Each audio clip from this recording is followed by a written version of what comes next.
What we do here is go back.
Hello there, everybody. How the devil are we all? I am alive and kicking. How are you all? What has been going on in chat? Yes, things, stuff. Hello there. Sorry, I usually watch along the chat before we get going, but I need to take a big piss.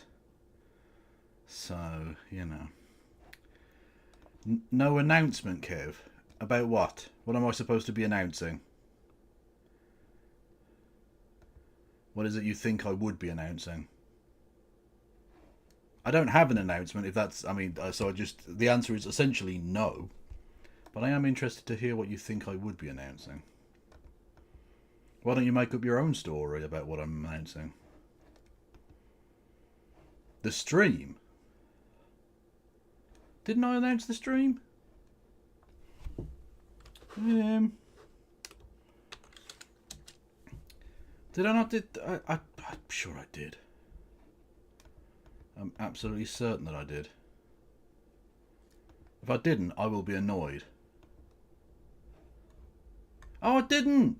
What the fuck? Oh, absolutely kiss my fucking dick. That is very annoying. I apologise profusely. Oh, God, I'm a knob. Thank you. Who mentioned this? Elliot. Thank you, Elliot, for reminding me. Far too late, of course, but I'll just say going live now.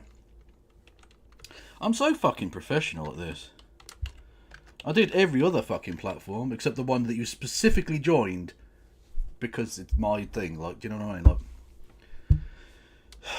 the people who actually vaguely give a fuck.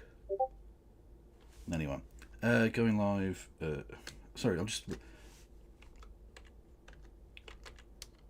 Oh, fuck's sake. I am. The problem is, I've noticed, right? Actually, I'll do this for. Yeah. I realise I'm not talking, and I realise I need to be because, you know. Yes, the problem I've noticed is that I've got this light here and that there. So, but the thing is, the lip of the table is there. My typey type is underneath. So when I'm in this setup, there's no fucking light on the keyboard, so I can't fucking see the keys. And yes, I do have to look. I'm not one of these cunty bags who's like, not even looking, doing fucking 50 words a minute or whatever. Say 100 billion gazillion words, I don't know. I'm not like that.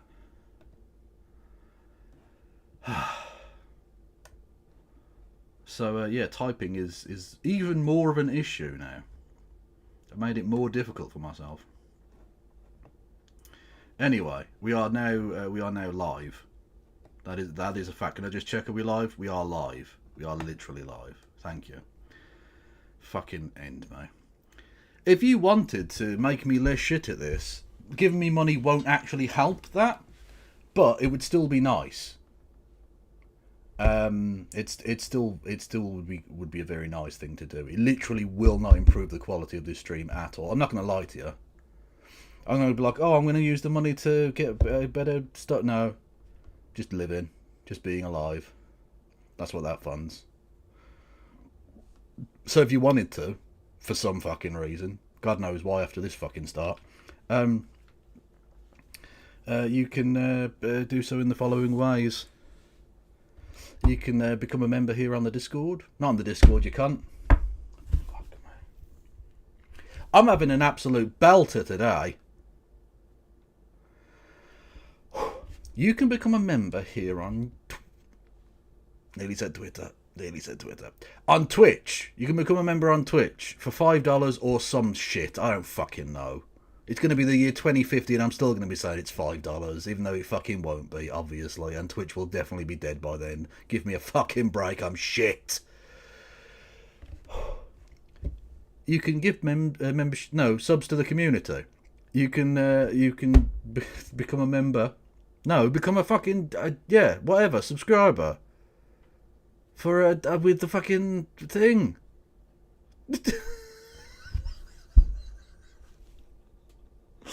With Amazon Prime. The worst thing is, I'm absolutely sober. It'd be fine if I was drunk or high or something. Deep breath. Kitty bonk. Thank you, Wayward Historian. Deep breaths are good.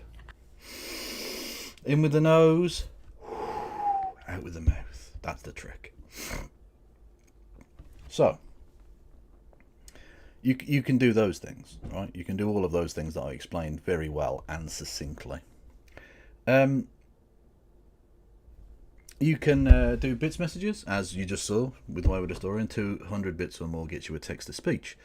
You can do super chats via the Streamlabs link below. You can help me out on Discord, on Patreon and PayPal. I've got a Discord, Blue Sky, TikTok, Threads, YouTube, and I've got an Instagram, which I actually posted on for the first time in years.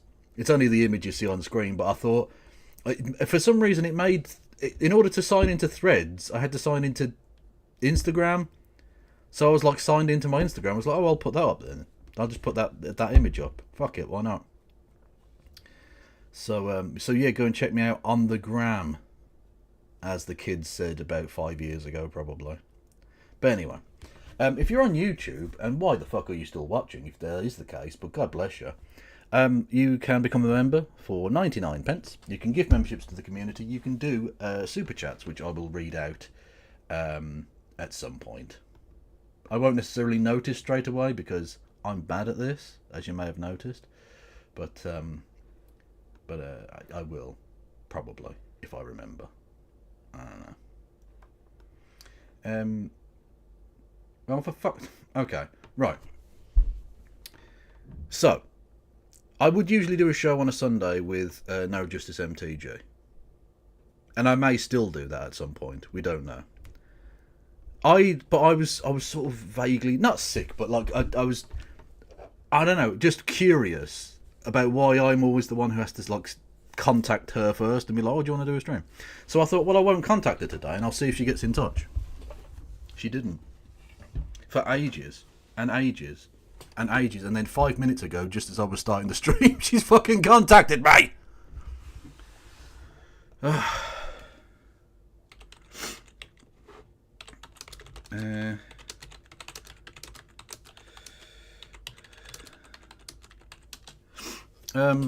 So yeah, so she might make an appearance at some fucking point. I don't know. What do I look like? Dad? Actually, I have no idea. I could do. I do have that kind of generic white guy look. Fact. Anyway, she's probably been doing nerdy shit, I imagine.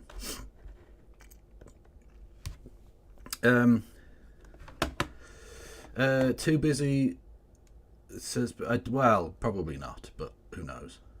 Kev needs a Snickers. Kev does need us. I haven't had a fucking Snickers in years. For Americans, that's a chocolate bar, not like a euphemism or something. Yes. So, maybe we'll be on with Helena at some point. Maybe not. I don't fucking know. What I did have planned for us, though, was genuinely a story which has taken me, has taken me roughly. What is this? Kev holding a clump of his pubes. Well, that is not my pubes, that is my beard. And that's from my Insta, which you obviously just went and, like, followed or some shit. Hang on, where are I? Boom. That is an old beard. It's basically the predecessor of this beard. Some time ago, which I shaved off. And it does look like pubes. Because, I mean, they're sort of the same sort of hair. You don't get quite as curly, because they're not, like, enclosed in pantaloons on the reg. But they're very similar. They're face pubes. Yeah, they're face pubes. Let's do some ASMR for you.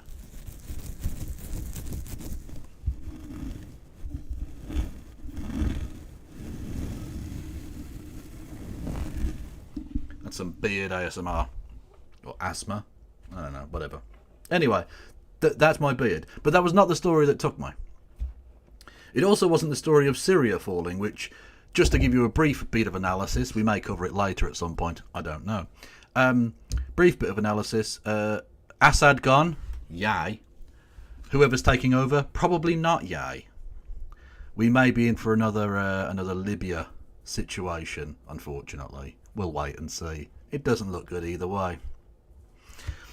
Getting big, like, Saddam Hussein vibes, you know? I'm getting 2003 Iraq vibes. Like, getting rid of Saddam was good, because he was a prick. But considering what's happened subsequent to that, could you argue that overall it was a net benefit to have gotten rid of him? Probably not, actually. Probably not, unfortunately. Because of all of the evil, terrible shit that's happened since then, and the destabilisation of the entire fucking world. Yeah. In the same way that getting rid of Gaddafi, again, piece of shit, glad he's dead. I was genuinely chuckling when I saw his corpse being dragged through the street and beaten with sticks. Very funny. But unfortunately what's replaced him has been significantly worse for the people of Libya and indeed the rest of the world. So sometimes it is better the devil you know. Unfortunately. We'll wait and see, though. It's a constantly evolving situation. I mean, we literally don't even know where the prick is. He may be hiding in a hole. Again, big Saddam Hussein vibes. Like, Saddam Hussein cosplaying is an interesting thought until you realise how that ended for him. Just saying. So, it's not the Syria story, though. It is, of course, the story of that healthcare CEO getting brapped. Brap. in New York City, right? It literally inspired this. Hang on, where's it gone again? There we go, that meme. That's what he wrote on the bullet casings, which, brilliant. I mean, that tells you everything. And the fact that so many of these dickheads have been out here, like, police are not saying that they know what the motive was. Excuse me, Mr. Police. Hello, I think I know the motive. You daft cunts. I'm sorry, I don't think we need to get Sherlock on this one, to be honest. I think the motive is pretty fucking obvious, you daft cunts. But whatevs. And anyway, the fact that it's now 4 days later, and the entire defenders of Capitol, the New York Police Department, have thrust their entire operation, presumably at the expense of every other particular service that they offer. They've presumably even stopped beating their wives temporarily, so they can truly focus on catching this reprehensible criminal naturally. And 4 days later, they seem literally no closer to catching him, which is just... This guy seems to have thought of fucking everything in the most delightful way. So we'll have a cheeky little gander at this little news item, because there's a delightful development in the story. The NYPD releasing new photos of the suspect, while New York City Mayor Eric Adams implied at a press conference that law enforcement has identified him. News Nation's Caitlin Becker is with us from right outside Central Park, where authorities are searching for the murder weapon this morning. Caitlin, good morning. What are we learning? Yeah, Henna, Central Park is a hotbed of police activity. Divers were wading through the lake in Central Park searching for the murder weapon. He's got him going swimming in the middle of fucking December. Yes. Honestly, it's so fucking good. It's so good. Kev, do you reckon Elon Musk will ever go to Eagling Mosque? Elliot, you're really going to have to explain that one for me, because I have no fucking idea what that means. What do you mean, going to Ealing Mosque? Did he say something about Ealing Mosque? I didn't even know Ealing had a mosque. For those who don't know, Ealing is a part of London. Anyway.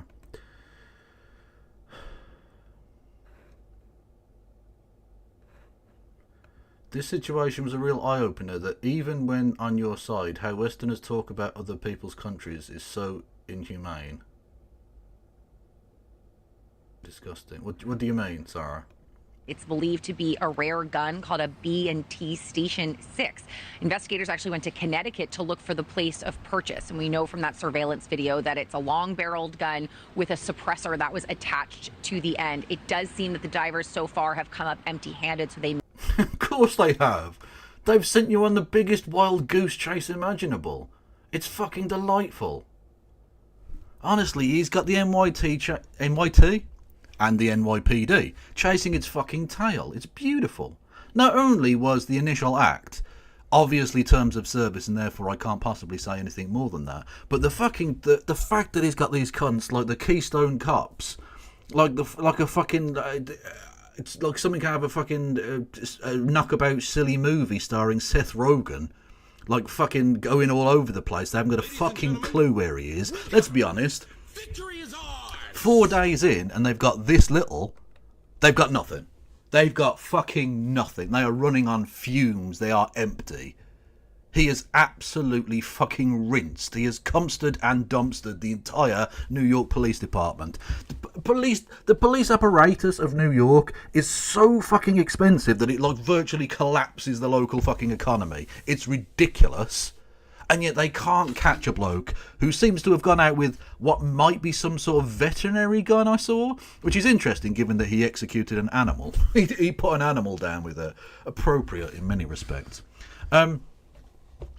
It's so good. He's just trolling these motherfuckers. And also, can the NYPD, can they not tell that the 20 different fucking photos they've released of this person are definitely not the same person? Like, I can tell that with my bare eyes. They have released footage of, like, him in a mask, him not in a mask. the top half of his face, the bottom half of his face, composite images, and they're different fucking people. They're different people. So, I mean, if you don't know what he looks like, how the fuck are you expecting anyone else to find him? Like, literally, you're telling me that 7 different fucking people have killed this guy. What the fuck? And then he got away on a bicycle. It's genius. He drove away on an not ancient, but relatively old piece of technology. The fucking NYPD have got tanks, and this motherfucker got on his pedal bike and rode away as if nothing had happened. It's fucking brilliant. Yeah, AI really coming to the fore. I literally said that, didn't I, with Christie? I said I did the joke, the meme. That he was definitely going to get away now because AI was being used to try and track him. Well, it's got no fucking chance then. AI is good for creating, like, pictures of Barack Obama kissing a dog that fucking boomers on Facebook will send around as if that means anything. Or pictures of Donald Trump dancing with a minion that conservatoids will fucking post on Instagram or whatever. Like, that's it. That's all they're good for. That's all AI can do. I knew this from the start. As soon as fucking Elon Musk started trying to sell me on AI, I knew it was bollocks. Red flag straight away. I've seen nothing of any use from it. Fucking rubbish. Which someone showed us that video, didn't they? Of AI facial recognition being completely done in by someone wearing a slightly weird jumper. Completely threw the computer out. I'll be honest with you, I don't know that the robot uprising is going to be completely successful if they can be done with knitwear. If someone knitting a snazzy jumper, a throwover, a gilet, is going to completely fucking discombobulate it, I reckon we'll be alright. I reckon we can take them. Honestly, I think Asimov was up his own ass on this one. Oh, yeah, here we go. It's a match. 100% match. Okay? These are the same people. Okay? This is this is Charlie Hitler, who both did the Holocaust and made a film satirising the people that did the Holocaust. The same person. Okay? Fact.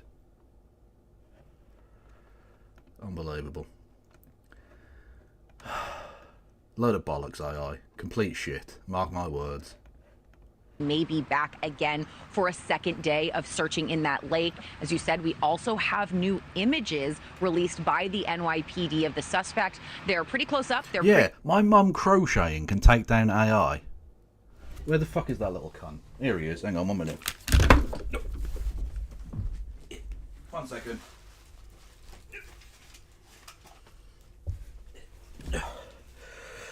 This can destroy AI.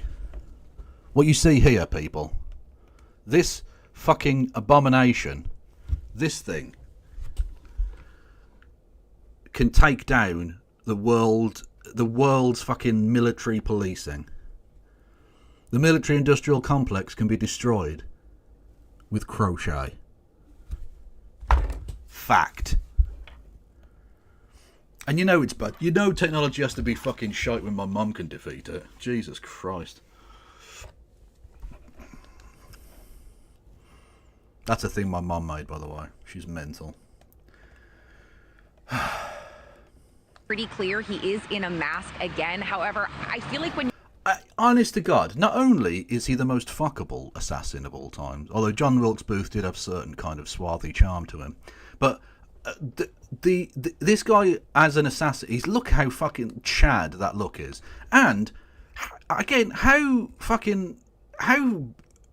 awesome is he that not only he knows where the camera is, he's just been doing a murder and that, and well, it's not really murder, it's, you know, technically it's killing, so whatever, you know, but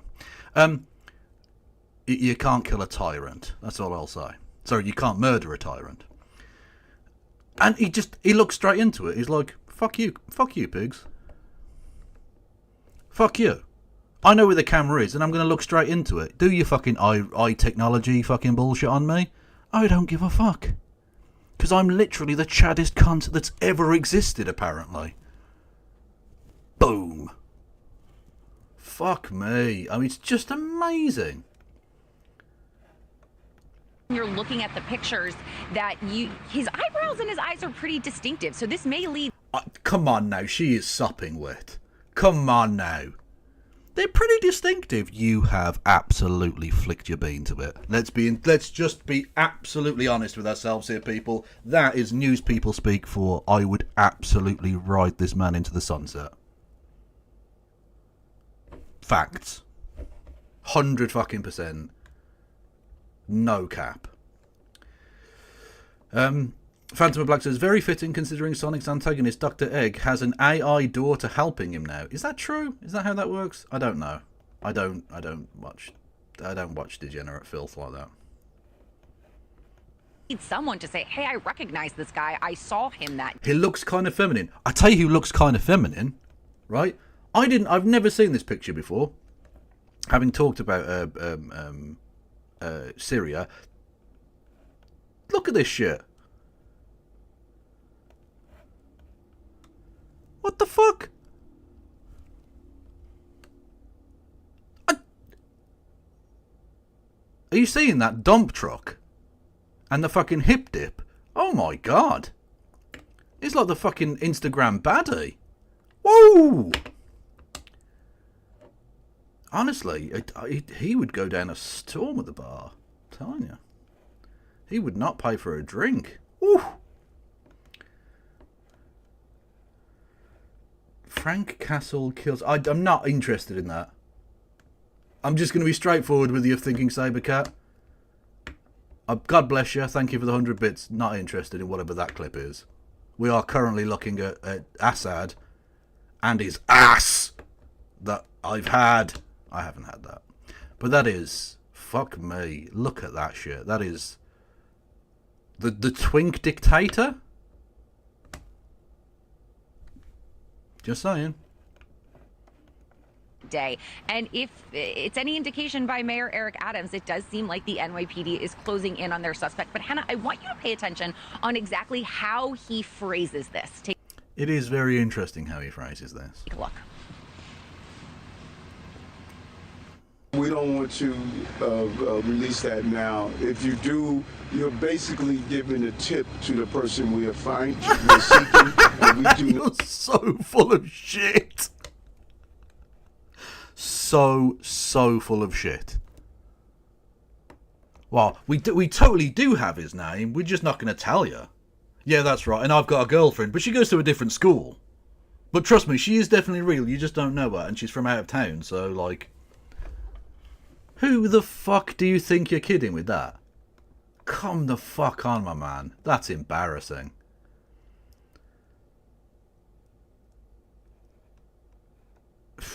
Oh, even your cop dad didn't mind. See, that's how fucking evil healthcare executives are. Even 255's cop dad wouldn't mind if the fucking guy got away.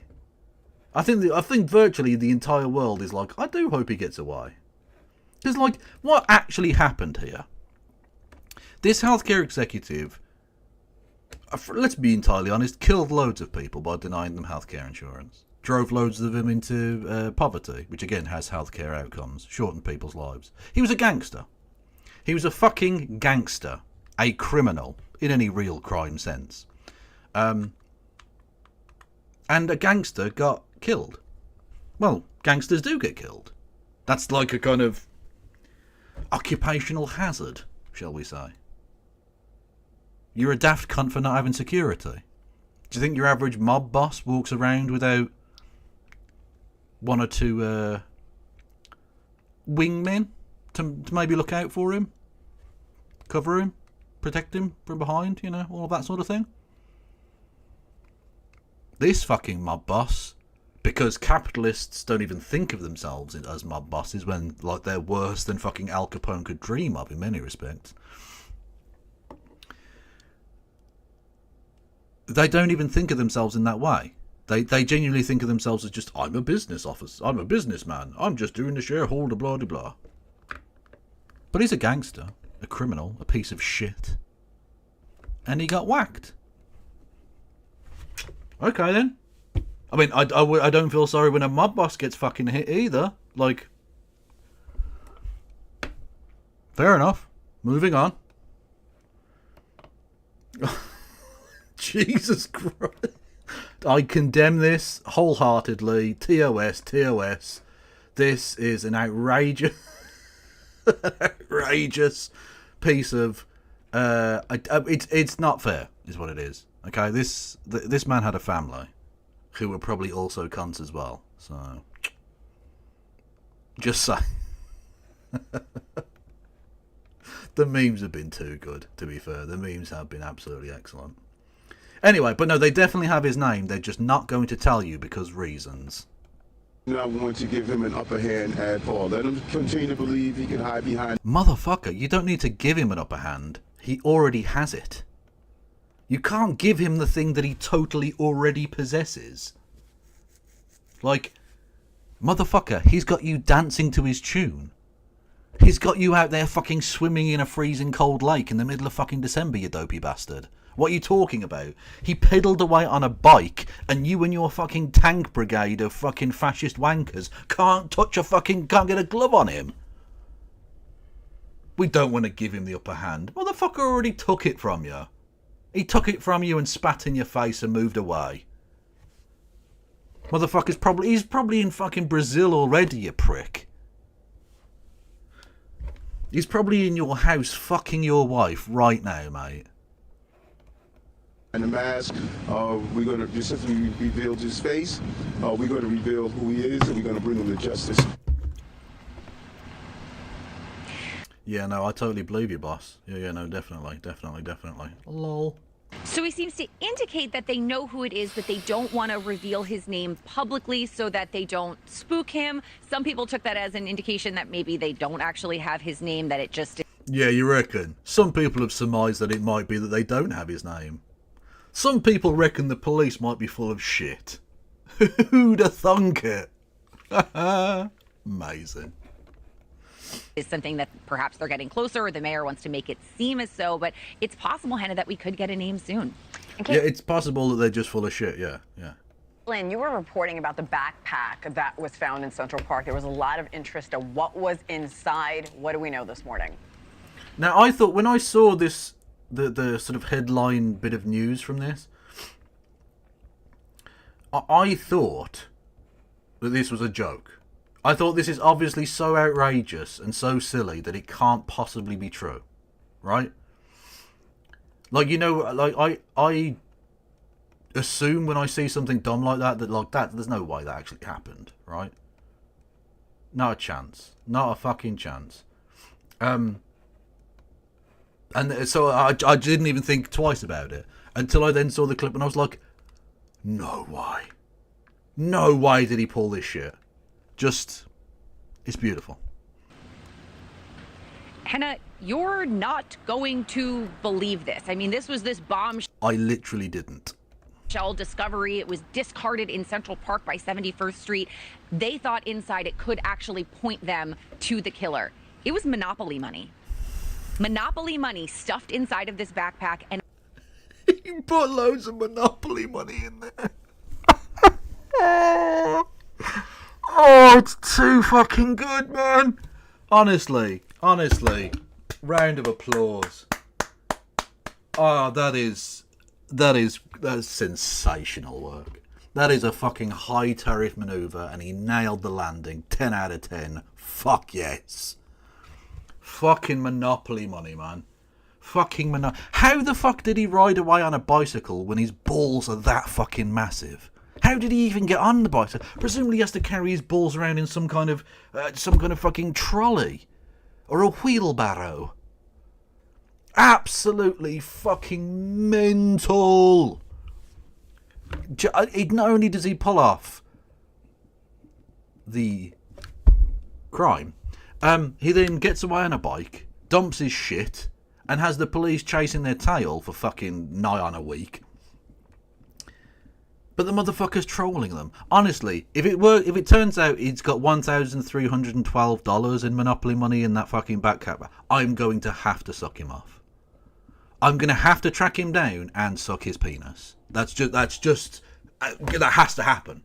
You know it has to happen, and I know it has to happen. Oh, fucking amazing. It's so good. It's perfect. It's literally perfect. I said this on Twitter. Someone, whoa. Fucking Assad with his fucking gyat.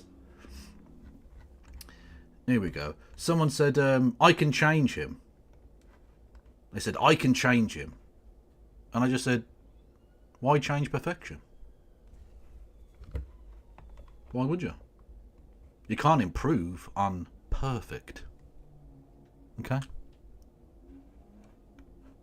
In a Tommy Hilfiger jacket. Unclear if the jacket is the killer's, unclear if it's something that could point to a possible motive as to why, unclear if it's a random jacket that could just be a red herring to make investigators kind of chase their tail. So the monopoly money could suggest, of course, something similar to what we saw in those bullet casings, that this has something to do with United Healthcare, with the insurance industry.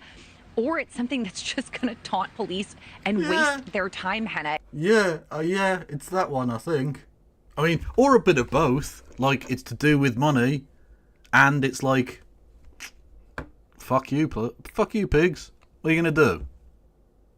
Have yourself a game of Monopoly. It'd be literally more fucking worthwhile than trying to find me. Boom. It seems like the killer in this case is kind of owning the narrative a little bit by leaving these clues along that are forcing us to sort of talk about them. It seems like it's out of a Netflix movie, Hans. It really is. Monopoly money inside that backpack. Really great reporting, Caitlin Becker. Thank you so much. That's amazing, isn't it? Honestly, I love him. I love him. With a passion. A burning sexual passion. Oh, it's so good. It's so fucking good. Anyway, I suppose I'll keep you up to date with that. Although, I mean, really, who's turning to me for fucking news? Probably no one, right? Oh, did someone raid in? Oh, hello there, oh shit, hang on a minute. Who raided in? I don't know. Anyway, someone raided in on YouTube. It doesn't really tell me who raided in, though. Anyway, hello there, whoever the fuck you are, and whoever the fuck you are's followers. Go and follow whoever the fuck you are. Yeah, I'm Kevin Logan, socialist from the UK. We've been covering a little bit of shooty, and now we're covering something else. Oh, My Left Eye. Yes, okay. Everyone go and follow My Left Eye, who is fucking awesome. Yeah. Hello, My Left Eyers? Is that how you say it? I don't know. Anyway, yes, you caught the tail end there, I think, of our coverage of the thing. What's this? That's the actual bag. That's quite a fancy bag, actually, yeah. That's quite a fancy bag.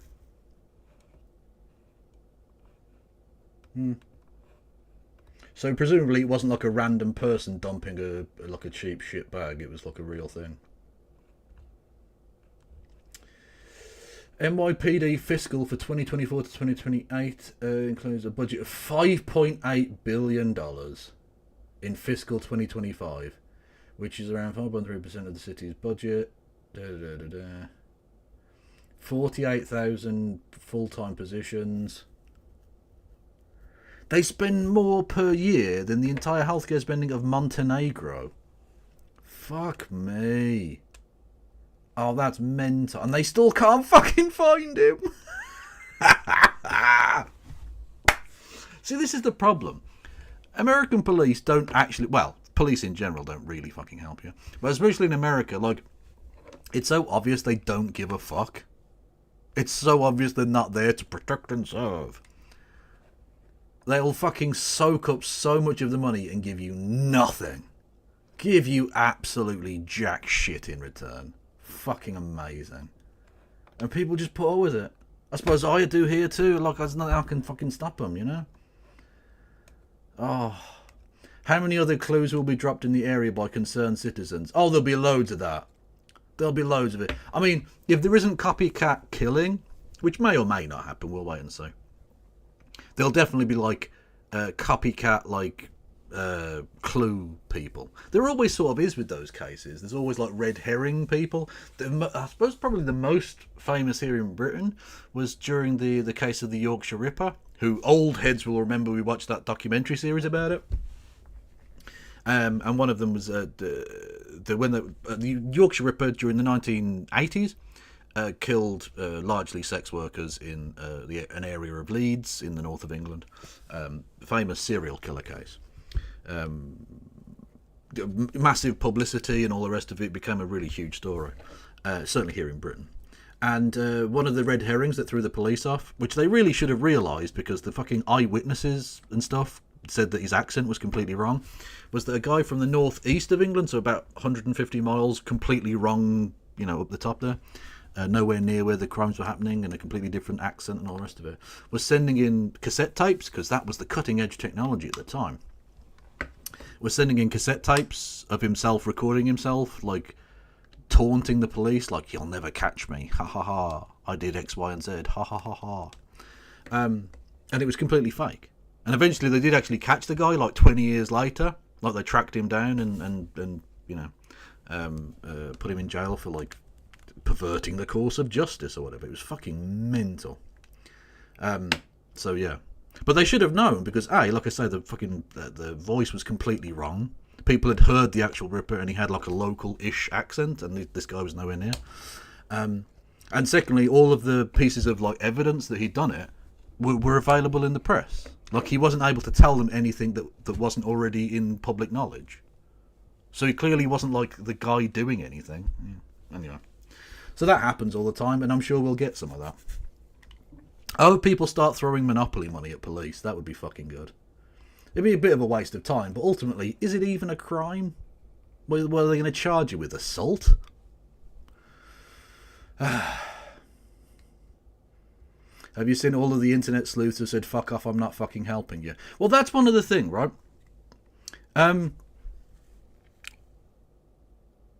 The press and like the right wing don't seem to realise, or to say the right wing, the kind of corporatist right wing, the Ben Shapiro capitalist dick rider right wing, don't seem to realise how despised people like that are.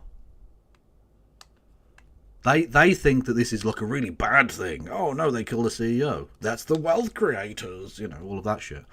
And then everyday people are just like, nah, fuck that guy. Like, they're not necessarily happy with vigilante justice, but they're also like not bothered that this fucking piece of shit is dead. Because why would they be? Like, virtually everyone in America, even if you're relatively wealthy in America, you've had to deal with like fuckery from insurance companies. Because they're evil. They make money on not allowing you to be healthy. They're fucking scum. And people don't like that. Surprisingly. Who'd have thunk it? So hopefully this is something of a radicalising moment. Hopefully the propaganda of the deed actually works this time. That would be fucking dope. But we'll wait and see. Anyway, on a sort of related note, kind of. Anyway, I wanted to take a look at this. Someone posted it in the Discord. Yeah, so we'll take a look. This is from Alurinati. Aliami Alurin. I almost certainly have pronounced both of those names. I apologise. America hates the left, and we need a plan. This video is brought to you by Raycon. Stay tuned to hear more about that later. On the heels of Donald Trump winning the 2024 election, I made a video sharing my thoughts, many of which made many different kinds of people angry. But one particular thought I shared really struck a nerve with some of the people on my side of the aisle, and that was my assertion that the results of the election are proof that the country has moved further right. I asserted that Republicans winning all across the country, the presidential election, the House, the Senate, as well as defeating progressive legislation on the ballots all across the nation, and the many polls throughout the election season, as well as the final exit polls, that stated clearly that Americans feel that the Democratic Party and Kamala Harris alike are too liberal. Which, much to my chagrin, is far from the truth, but that it all stands as proof that the country moves further right, explicitly rejected the left, and that Kamala Harris would not have won running on the leftist platform many of us would have liked her to. And I haven't changed my position, but I think you're wrong, fundamentally. Because I don't think she did actually run on a leftist position. The fact was, she was too liberal, she wasn't leftist. in any respect, really. That was the problem. If she'd been economically more leftist, I think she could have won. But no one had a reason to vote for her, really. The only reason to vote for her was to vote against Donald Trump. She was offering you the same fucking bullshit which has destroyed the middle and working classes in America. Want to expand on it because I realized that many people seem to have misconstrued my points, misunderstood the point, or willfully misinterpreted it in bad faith to push their own fruitless agenda that I'm Okay, well, look, I'm not pushing any agenda here. I'm happy to hear you out. anti-left or blaming the left or not the real left. So allow me to both reiterate and expound on my position for those who care. In my Please do. election day video, I said it's obvious that America has moved further right and would not have voted for a truly leftist candidate or platform. And some have taken that to mean that I'm happy with that I want that to be the case, or that I'm in some way There's no doubt that there's been a rightward radicalisation in certain respects, but I think actually America isn't that further right as an average than it was before. It's just a relatively small number have dragged that party that way. And rather than vote for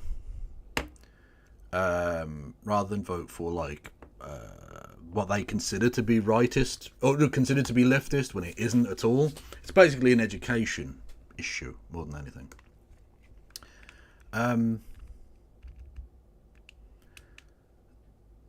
That's right. She said she didn't run a leftist platform. Firstly, Maria, don't shout. And secondly, yeah, I know she said that she didn't run on a leftist platform. But she said that she couldn't have won if she'd run on a leftist platform, which is what I was disagreeing with. I think if she'd run a more economically leftist candidacy, she could have won. Because it was still narrow. Like, a lot of these states were like toss-ups. They were like minor percentage point differences between swinging.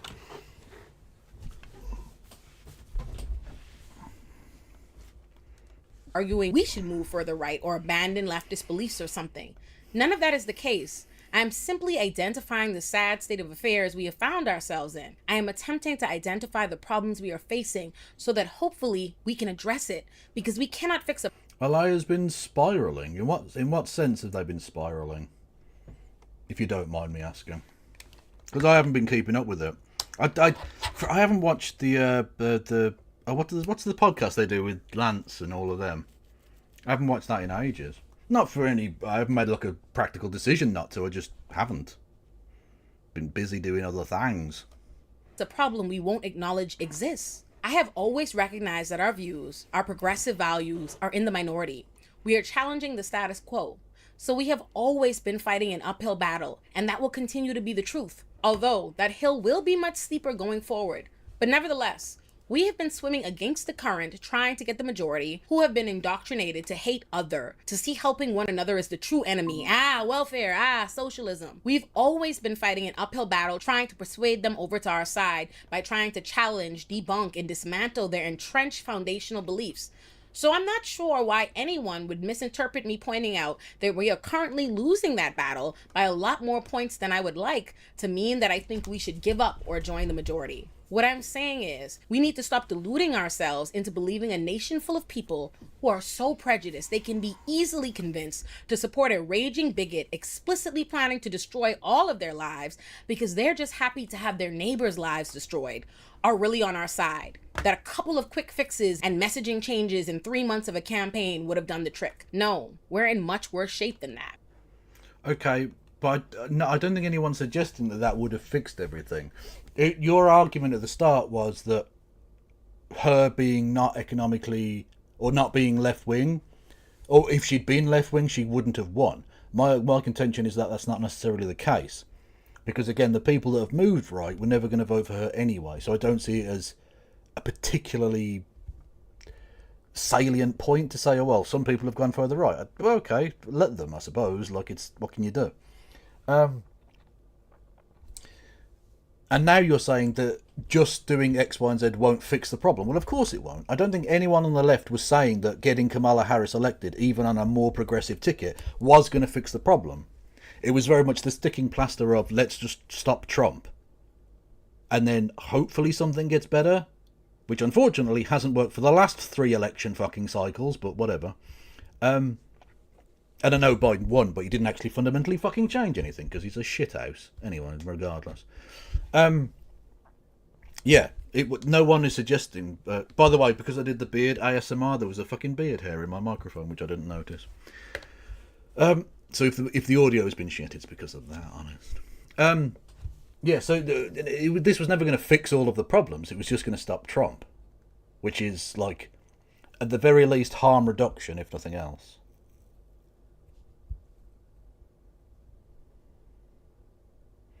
Maria, stop misinterpreting what I'm saying. I'm not saying she said that. I'm saying she changed the point. She set out by saying she wouldn't win on a leftist platform, and now she's saying just fixing X, Y, and Z won't fix the problem. I'm saying she's now making a completely different point.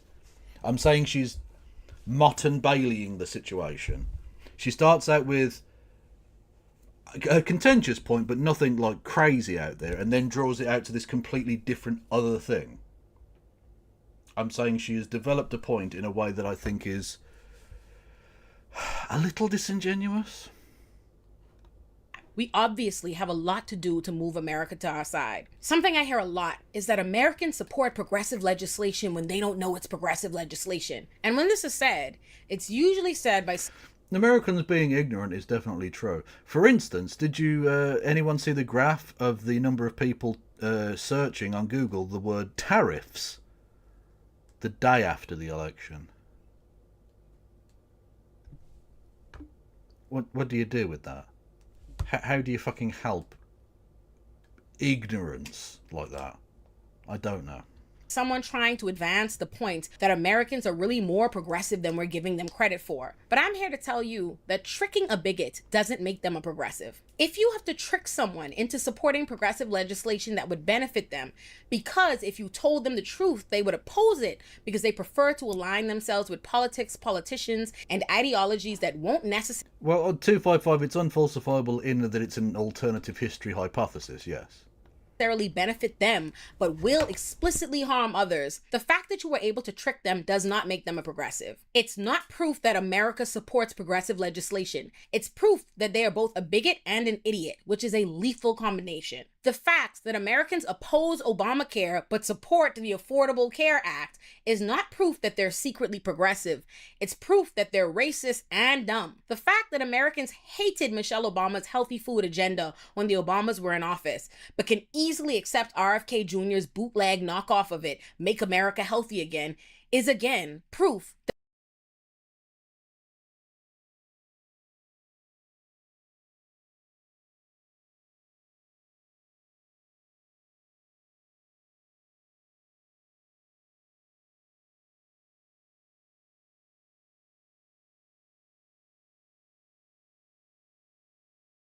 that those people are racist and dumb. In fact, it's proof that they're so bollocks.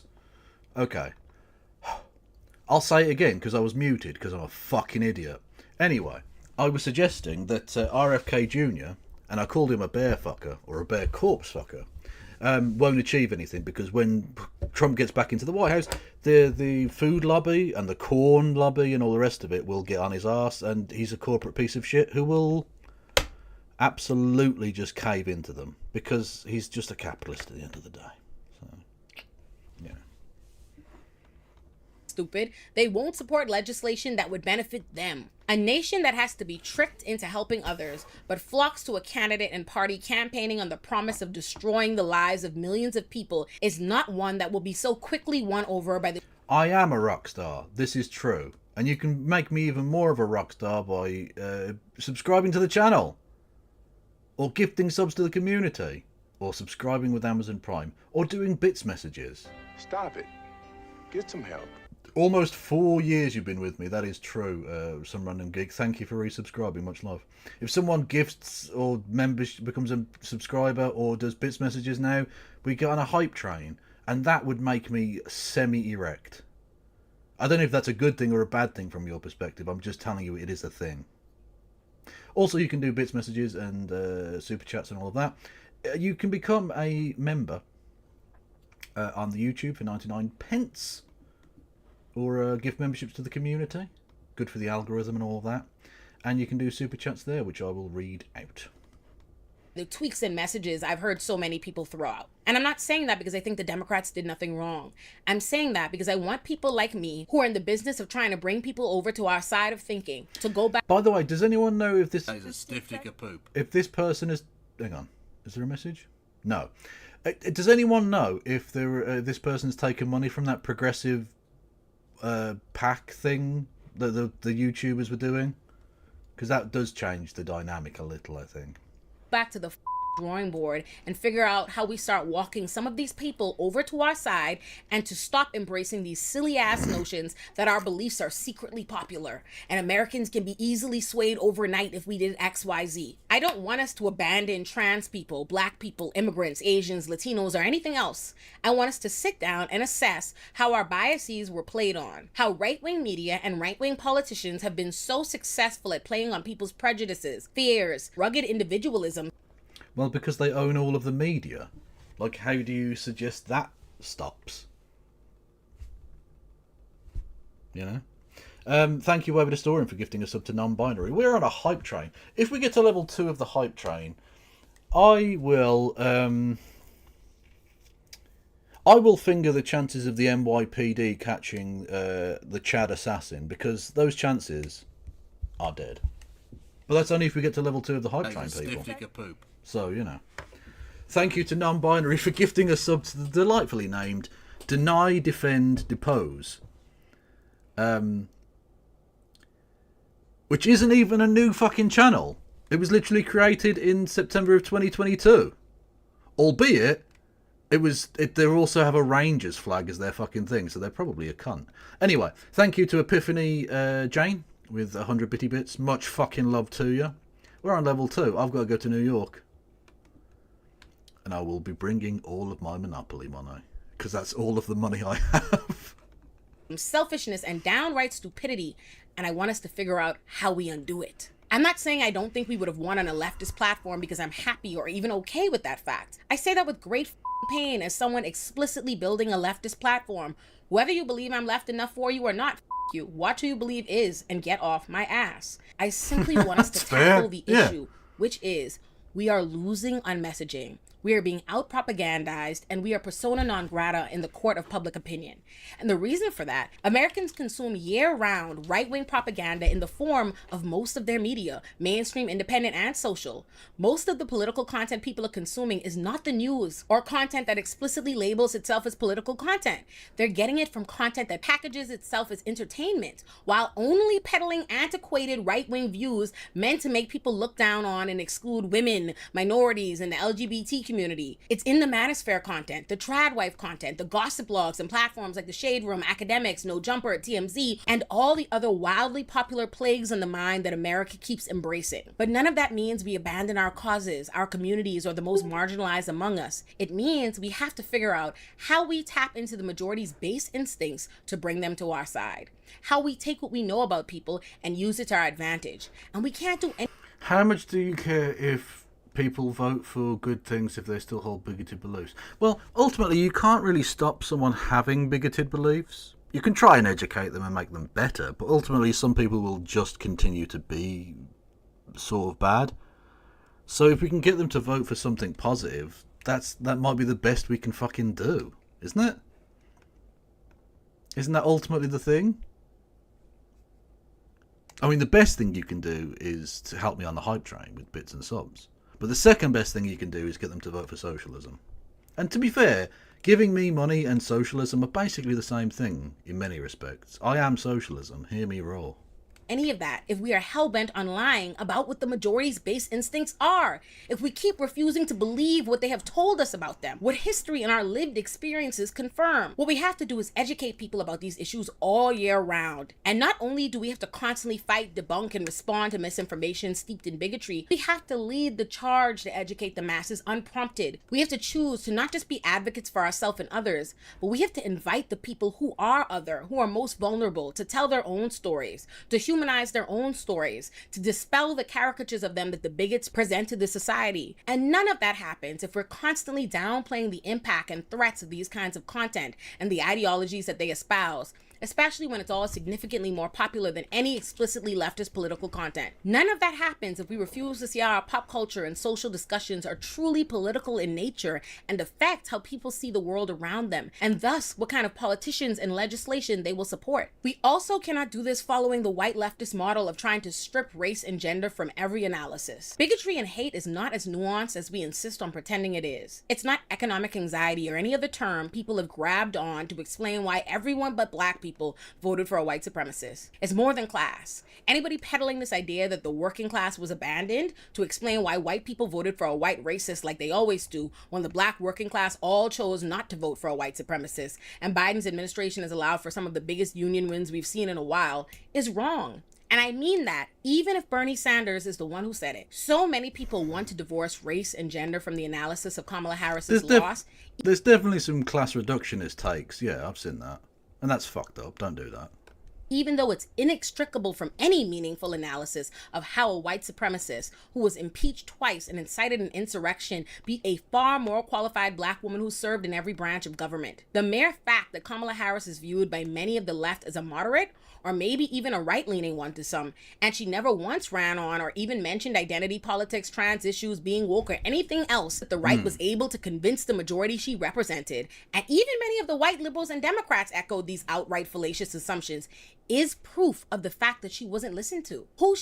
There was definitely a lot of racism involved in that. I don't think it would be very silly to deny that, and of course sexism. Yeah, class reductionism is obviously like a bad meme.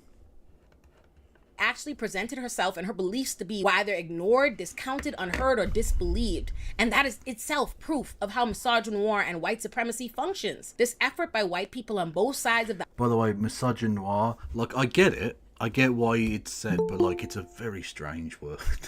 Sounds very odd. Yes. Hello there, No Justice of the MTGs. How are you?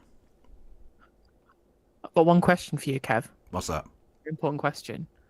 Who must go? Well, not Assad. He's definitely going to make a comeback. He's still got a path to 270. He has. I can see it. It's already been reported that he's already arrived in Russia and has been granted political asylum by Putin. Oh, fuck yeah. Oh, that's amazing. What a piece of shit. I mean, I sort of briefly addressed this earlier, but, like, yeah, he's a piece of shit and I'm glad he's gone, but, like, are the people replacing him good?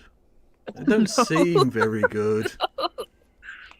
I think you saw the interviews with him when it's clear that he's been told very specific lines. He says, like, no, we have to form institutions. We need to do the institutions for the people, for the Syria, the institutions. And it's like, this definitely doesn't sound like somebody who's deliberately delivering lines to try and assuage people's concerns that it's going to turn into another Afghanistan, when it's obviously going to turn into another Afghanistan. Yeah. And naturally, Israel have taken the opportunity to take the demilitarized bit of the Golan Heights.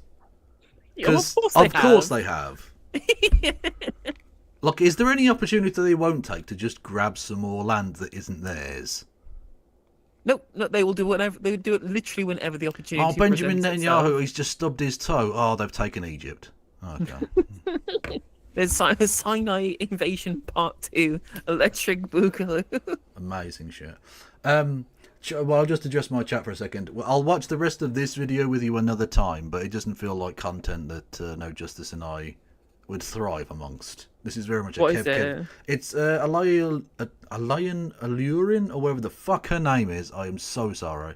Yemi. Talking about the left, and we need a plan, and it's just slop, basically. It's content slop. Well, I love a good bit of content slop, me. Yeah. The thing is with Syria is that, ironically, the Al Qaeda linked Islamist group was it Tahrir al-Shams. Yeah. They honestly seem more likely to be pluralist than the SNA at this point. Well, the SNA is just a Turkish proxy, and as soon as if they end up controlling Damascus rather than the Islamists, they're just gonna use all the rebels that they've corralled that took Damascus to go and try and take like Raqqa instead. Yeah. No, Maria, when I say slop, I'm not saying the point she's making is wrong, but like, it's more philosophical or more abstract or whatever. Like, just chill the fuck out, yeah? I'm not trying to be rude.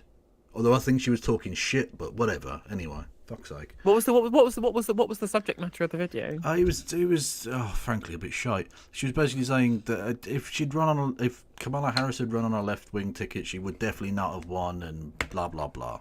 I mean, you only have to look at the reactions to the successful Minecrafting of a healthcare CEO, where the entire country seems to be united in the fact that this is excellent, right? The entirety of America seems to be reveling in the idea that someone's gone out and just fucking wasted a healthcare CEO. And you'd think that if literally they could have, the platform the Democrats ran on could have been literally anything, as long as they promised Medicare for all, and they probably would have won.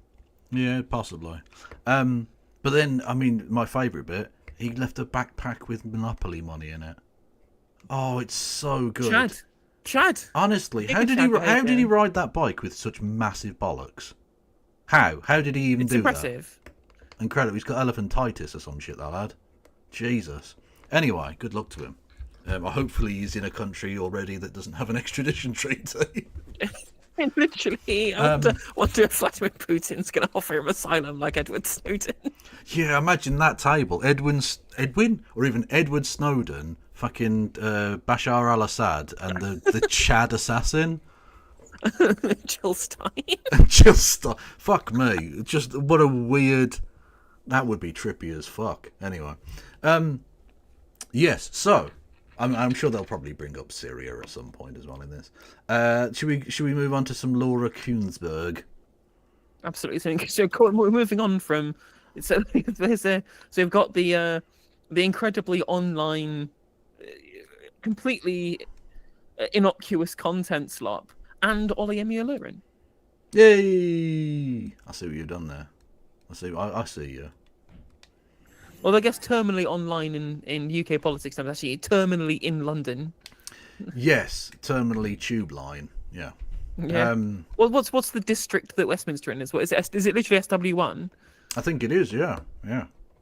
Yeah. They're terminally SW1. That's what it is. True. Look at this absolute knob in his fucking hard hat. Look, have you ever seen a man less likely to have been actually wearing that get-up professionally? Look at him. He's a fucking middle manager of a fucking insurance company who's LARPing as a builder. I know. In his day off from LARPing as the Prime Minister.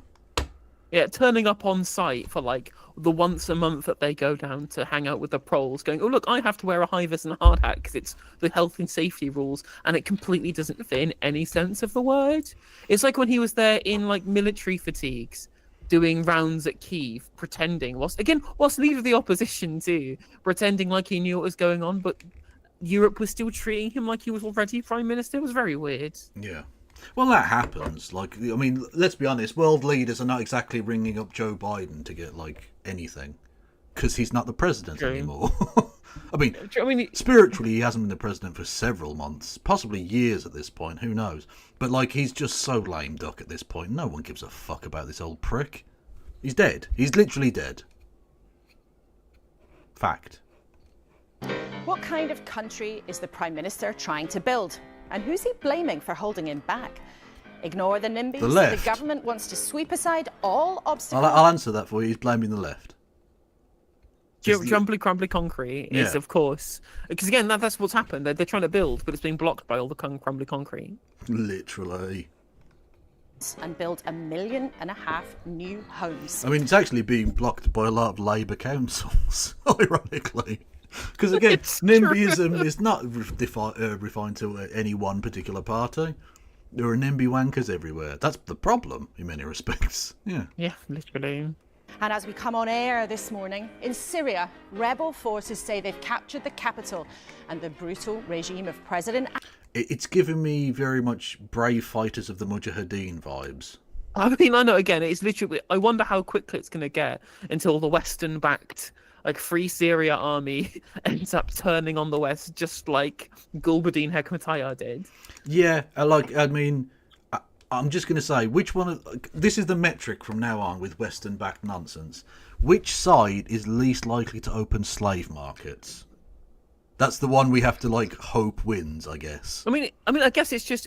It is really, in most of these kind of countries, they're Arab Spring countries, it is existing secular dictatorship that kills its own citizens, or ragtag bunch of Islamists who open slave markets, and there's no in between. Yeah. People forget that, like in places like in Pakistan. I remember my Pakistani friend once telling me, it was like in Britain you have like several democratic parties you can vote for, whereas in Pakistan you have the Democracy Party, and then you have the Military Party, and then you have the Police Party. There is one democratic party. The economics of it don't matter. That's the one party who are like, we'll continue to do democracy, and everyone else saying, no, fuck that noise. And that's it. Yeah. Anyway, so yeah, it's giving me big Saddam Hussein vibes as well. Like, bad dude, glad he's gone, but is the alternative better? I mean, just look what's happened to Egypt now, right? It's like, it was shit under Hosni Mubarak, it's shit under the new guy, like, it's just a fucking Western proxy government, like... Have they thought about just going back to the pharaohs? Honestly, at this point, might just be better, you know. Instead of like, instead of doing weird like Islamist shit, build some big pointy brick buildings. You fucking nailed it last time. Let's go. Assad seems to be at an end. Well, the Deputy Prime Minister, Angela Rayner, is with us in the studio this morning. Welcome to you. What's the latest information that the government has? Can you confirm that Assad is gone? Well, we don't know. The situation on the ground is fast moving at the moment. If the Assad regime has fallen, then we welcome that news. What we want to see is a political solution along the lines of what the UN resolution is, and we're working with our allies. Are you Okay, but they're literally... When you say a political solution, like the only reason you've gotten to this point is because of guns and bombs and stuff. Like, Western governments are so full of shit. You flood a conflict with loads of guns and weapons and back your side against another set of wankers doing the same on their side. And then when you get to the eventual end game, you're like, can we have a peaceful resolution to this, please? What the fuck are you talking about? Where did these guns come from? They made them themselves, presumably, or what? Bought them from the gun foundries of Syria? No, we sent them there. Fucking John McCain handing them out like fucking candy to fucking Al Qaeda members. For fuck's sake. I mean, so Jacob Wilson in chat says it's kind of problematic to assume that there's no other possible world in Arab countries where they live in peace, safety, and democracy. I mean, they would do if people didn't stop and keep interfering with them.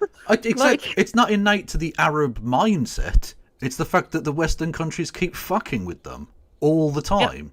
Yeah. And we've got, let's say, a little wild card thrown in there called Israel as well. Just sort of mix things up.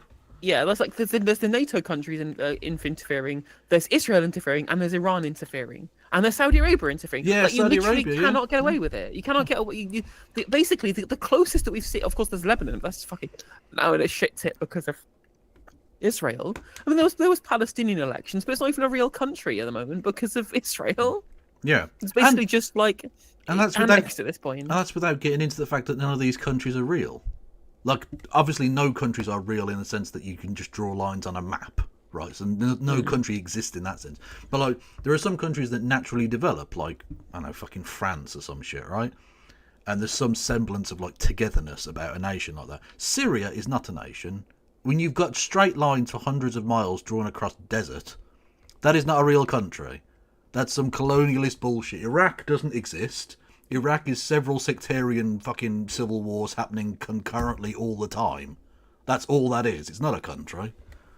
It should never have existed. It doesn't realistically exist.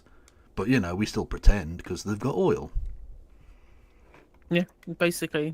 Sure, though, if this rebel group does take charge, Hayat Tahrir al-Sham, they have connections and roots with groups like Al-Qaeda. Are you sure as a government they'd be a better option than the Assad regime? Well, again, working with allies on the UN resolution, we've got to have a government in Syria, a political solution that protects civilians and infrastructure, because as we've seen with the Assad regime, it has been unstable. We want to see that stability and we'll work towards that with our allies. Okay, well, throughout the programme we'll bring you more on that and we'll hope to be live. That's great. She said nothing. Literally, if you just sat silent, we'd have just as much So information. it's democracy good, working with Allah. Okay, yeah, we knew you were going to do that. Every government does that. No, it would have been news if you'd gone, we are not going to talk to our allies, we're just going to assume these guys are awesome and give them all of our money. That would be news. What you said was just pablum. I could have written that for you. It's nothing. The thing is that the solution is going to be difficult because it's not just, they keep talking about in Tahrir al-Sham as if they're the only rebel group. I'm like, well, no, they're the ones coming in from the north, right? Yeah, you've got the SNA coming in from the south as well. Yeah, and of course you've got all kinds of weird sectarian shit going on, and let's not bear in mind, this is the culmination of a 12-year-long civil war. It's going to be messy as shit. It's going to be awful. Jesus Christ. 100%. I mean, for stuff, how do you even maintain stability in a country where you've got very few functioning buildings? Yeah, very French. No infrastructure. Yeah. No, like the government. I mean, literally half of the fighters for the rebels were just people who were in the Syrian government army who just defected a week ago, right? Yeah. Well, that's often how it works, of course. Like, people don't want to be on the rough end of it, and so as soon as you hear the tide is turning, whoopsie. So it's the old thing about going poor, isn't it? You go poor very, very slowly and then very quickly. That's how it goes. Exactly, and like what's going to happen with the Alawites over on the coast? There's all of the other people in the middle, and you've still got to find some kind of political solution with the massive fucking Kurdistan segment, who'll probably have reasonable relationships with the people from Tahrir al-Sham, but what's going to stop the fucking Turkish-backed SNA just invading Rojava anyway and spiraling the conflict even further? Will that create further conflict with the Islamists? Who even knows at this point? Yeah, and if you actually tried to have like an independent Kurdistan on Turkey's border, I think the Turkish government would be like Usain Bolt. Usain Bolt sprinting into that fucking place. Yeah. Exactly. Like, just ridiculous. Yeah. So like it's fucked. It's fucked. There's been a reason why it's not been able to be fucking solved in the last dozen years. It's complicated, and we've got lots of very powerful countries fucking with it. That's the thing, is that, I mean, Assad was always going to fall eventually. It was never going to last. It did incredibly, on a Machiavellian level, incredibly impressive that it lasted anywhere near as long as this. I guess that's what happens when you have Vladimir Putin essentially funding your state for you. True. But then unfortunately that only lasts as long as Vladimir Putin isn't spending all the rest of his money trying to invade somebody else. That is also true. Yeah, like if there's one bloke in the world who was really annoyed with the invasion of Ukraine, it was Bashar al-Assad. It's like, oh, fuck all of my money. No! All of my troops and planes. I've done something here when I was doing some like Wikipedia scrolling about Syria because I wanted to try and not sound like an idiot. Bashar al-Assad's sister, who was supposed to be the heir apparent but wasn't because basically the whole being a woman thing, has 5 kids and lives in Dubai and is completely estranged from the rest of the family. Cool. Okay, good for her, I guess. Also, what happened to his wife, his British wife? Are the Home Office going to expatriate her? I do hope so. I have no idea. Also, Bashar al-Assad's husband used to be the commander of the Syrian National Army. Naturally. The Syrian Arab Army. Sorry. Oh, okay. Wow. So the Syrian National Army is the one of the rebel groups that's backed by Turkey. It's all a fucking mess. Yes, indeed. What would also complicate it is, of course, the one reason that Russia were really holding out was, geostrategic, but more importantly, it's the fact that the only warm water port they have in the world is in Syria. They rent it from the Syrian government. If the rebels go anywhere near that, like at all, even with America's explicit backing, Russia will go fucking like mental. That's the one thing I said. If the Americans were serious about peace, they could have given absolute assurances to Russia that no one's going to touch their fucking port, and they'd have flipped on Bashar al-Assad in a second. But they weren't going to do that, because fuck Russia. That's literally America's policy. Fuck Russia. Okay, well, good luck with that, I guess. Soon in Damascus. And with storms thrashing the UK this weekend, the government's new climate advisor tells us we're not ready for the turbulence to come. We're off track against where we should be, and that's things like flood defences, or are our houses built on floodplains? In the summer, it's are our cities ready for extreme heat? You know, these basic things.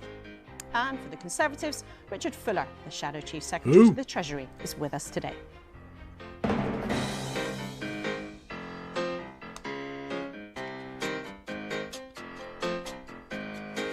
Also, can we talk about something? One second, before we start, obviously, because we have random, like, nobody Tories on every week. Yeah. The concept of unofficial opposition, stupid. I think the idea that we have an official opposition, that's a stupid thing. That's a stupid tradition, a stupid trend that we should get rid of, right? They have 120 seats. The Lib Dems have more than half of that. Right. In terms of composition of the House, them being the official opposition who oppose the government as established, so that they essentially have their faces on every single political talk show, regardless of whether or not they're even relevant politically, which they aren't, because clearly if you're looking at the momentum politically, Reform probably more relevant at this point, and the Lib Dems have more seats in Parliament than Reform UK do. Why is it that we have a Tory on every week? We don't have a like alternating with the Lib Dems, or like two and three. That's not necessarily a reason to not have an opposition, because the opposition isn't just about having like seniority or whatever. It's to literally hold the government to account. So that's why you have a shadow minister. Is to literally directly shadow that particular minister and critique and analyse and expose wrongdoing or, misdeeds. Well, I understand that, but every party can do that. Like, every party can critique but the thing, the opposition. Well, not directly, because if you're Reform, you can cover 5 departments, which is like nothing. Like, literally, you need to have a reasonable number of seats, not just to cover all the departments, because, of course, you can't just have all front bench. You need to have some backbench, like, to be able to reshuffle or cover if you're sick or die or something. So you need to have, like, a reasonable number of parties. The problem would come, of course, is if they go into a situation where, let's say, at the next election, just for instance, the Lib Dems lose 20 seats, the Tories lose 70 seats, Labour gain 10 seats, and then the rest go to Reform. None of the other parties would be big enough to realistically actually be a proper opposition, because they'd all have like 60, 70 seats, which isn't really enough with the ministers and junior ministers and blah blah blah, all that shit, and PPS, they would be very difficult to actually have like a unified thing. But that's never happened before, because usually it's just 2 parties. So we'll wait and see. But either way, I've got no problem with mandating, especially on the BBC, because it's the national broadcaster. They have a genuine fucking look at the way in which it's done. Because you can't have this ridiculous situation where you have 4 fucking Tories on Question Time, which is basically what we had in the last one, right? I know technically Nigel Farage is in Reform, and the Labour person was like, vaguely right. But no, they're all right-wing wankers. That's not representative of anyone. And it's not representative of the Commons. It's not representative of the way in which the public voted. It's genuinely ridiculous that, especially if you look at voter percentages, right? 50% is covered by people who got 30% of the vote, and then like 40% is covered by somebody who got 22% of the vote. 24% of the vote that the Tories got, something like that, right? And yet they cover 40% of the time period. Yet people who got combined, right? 40% of the vote, which is Reform, Lib Dems, and the Green Party, get literally basically no coverage at all. Yeah, pretty much. Like combined, they have like 50% more votes than the Conservative Party did, who have almost half the talking time. Well, I mean, you had the ridiculous situation. It's still my favourite stat that at one general election, was it the UKIP got like, I think they came in 3rd place, didn't they? 12% of the vote. They only just beat the Lib Dems, but they came 3rd overall in raw vote and got 1 seat, which they got via incumbency because it was a Tory who defected. So basically no seats. Douglas Carswell. Yeah, and you're just like, this is fucking ridiculous. What kind of democracy is this? Like, I'm glad that the UKIP wankers weren't in Parliament, but they should have been, because people voted for them. And they didn't get representation outside of what Paul Nuttall having like 5 minutes on the debate stage. He even got invited to one debate and barely spoke. Yeah, Paul Nuttall of the UKIPs, of course. Indeed. Yeah, he got as much talking time as Leanne Wood did off of, I guess, 2 seats that they did win, but with less than 1% of the national vote. Indeed.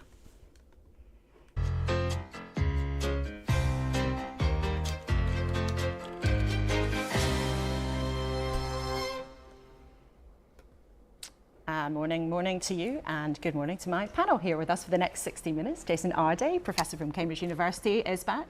Lord Houchin, Ben Houchin, Tory Mayor of Tees Valley, joins us today.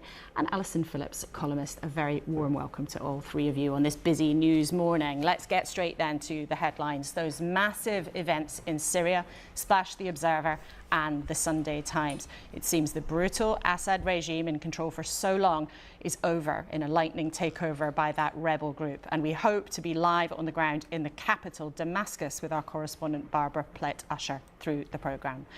The Independent, goes on the chaos here caused by storm. Oh yeah, can Macron like just jump off his dick for a second? Just for a second. Mate, your country is fucked. You've just had your fucking hand-picked right-wing prime minister voted down, and you want to fucking suckle on the orange testes? What are you doing? Like, do you want to get cooed? Because this is how you get cooed. Someone was pointing out to me in chat, and I think it's interesting that Michel Barnier is basically governed to the right of the Rassemblement National. Because he basically did all of the same policies on racial politics and on law and order, but with more austerity. Yay! So, like, literally having Barnier as prime minister is probably worse than having Jordan Bardella. That's how ridiculous it is. Like, and that's what happens when the centre continually just, or the centre and the centre right just ape the far right. Just end up becoming the same but worse. Yeah. Genuinely ridiculous. And of course, this is all after the left wing got the most seats. Exactly. In the left wing won the fucking election, and you appoint fucking Michel Barnier. Get in the Seine. Get in. It's where you belong with the other rubbish. In the in the what's the river in Paris? The Seine. Oh right. That was the joke I was doing. All right. It's all right. Yeah. No, the incredibly dirty water that they had to try and clean up before the Olympics and failed. Amazing. Dara yesterday, 2 people sadly losing their lives as a result of the chaotic weather. One of Mohammed Al Fayed, the former Harrod owner's sons, tells the Mail on Sunday that he faked dementia to dodge the sex abuse probe. And something completely different and rather soothing. Yeah, France is fine. They rebuilt the cathedral. It's fine. I mean, it's basically like the French centrist version of the 2012 Olympic opening ceremony. Yeah, exactly. Look, we just want to grill and not praise God, because that's not even really a functioning church. Exactly, and we don't have an established religion because we're literally a republic. Yeah. Anyway, but you know, Elon Musk got a nice day out. With his, did he take his human shield with him to Paris? I'm not sure if he did or not. Interesting, isn't it? The day after a CEO gets gunned down, all of a sudden the guy that didn't spend Thanksgiving with any of his children and is estranged from several of them, suddenly carrying his kid through the Capitol building. I wonder, you shameless piece of shit. Please don't shoot me. And I think it's the one that he named after like a fucking barcode number or something, wasn't it? I mean, if Elon Musk is using his child to protect him against people potentially shooting at him, does that make Elon Musk Hamas? He is using human shields, yes. Oh, there was another belter. Did you see another crisp copy of Mein Kampf was discovered? Absolute beauty. Was it Elon Musk's house? Did I bookmark it? No, it was in fucking... there we go again. Yeah, so from December the 6th, another... Considering this town had been bombed to rubble, it's very interesting they found an absolutely pristine copy of Mein Kampf, the story of Adolf Hitler, in partly English, apparently. Yeah, it's got it's just some Arabic text at the top to make you think that it's Palestinian, plus everything else Romanized. Yeah, so that you know, so that the audience you want to see this, the Anglosphere, know that it's definitely that. I mean, the fact that it says Mein Kampf and has a picture of Hitler and a fucking swastika should clue you in anyway. You didn't need the English text. It's a bit of a giveaway, lad. Anyway. I gotta love a good bit of propaganda. Morning like this from across the channel. Leading Le Journal de Dimanche, pictures of the glorious restoration of the Cathedral Notre Dame. Brought back to glory after a fire ripped through it 5 years ago. And we'll have a special peek behind some of the absolutely amazing scenes from there yesterday at the end of the show. So do stay with us. Let's start then, though, with the three of you. We'll come to Syria later. But aside from that, it's been a really big political week here at home. Keir Starmer, after a bumpy first few months, has come up with these 6 milestones, promises, pledges, whatever you want to call them. Alison, you follow politics very closely. You spent your whole career doing it. What do you make of all of this? Keir Starmer trying to sort of flex his muscles and say, naysayers aren't going to hold me back. I think it's a really important point because we're finally going to have some tangible things that we can measure this government against. And I think that's what the public wants. Because I think so much of what this government is trying... No, that's literally not what the public wants. What the public wants is for the country not to suck. Yes, that would be good.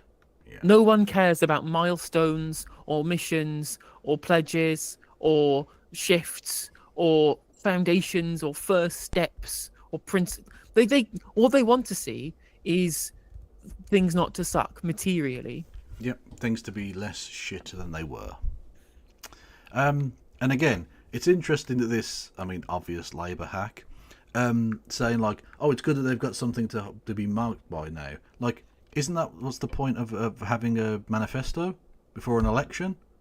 Is that you then make promises that you can be judged by when you get into office. But apparently, no, it's good that they now have something to be judged by several months into their tenure. Oh, Ben linking in chat. I'm going to pop it in the DMs, Kev. Yeah.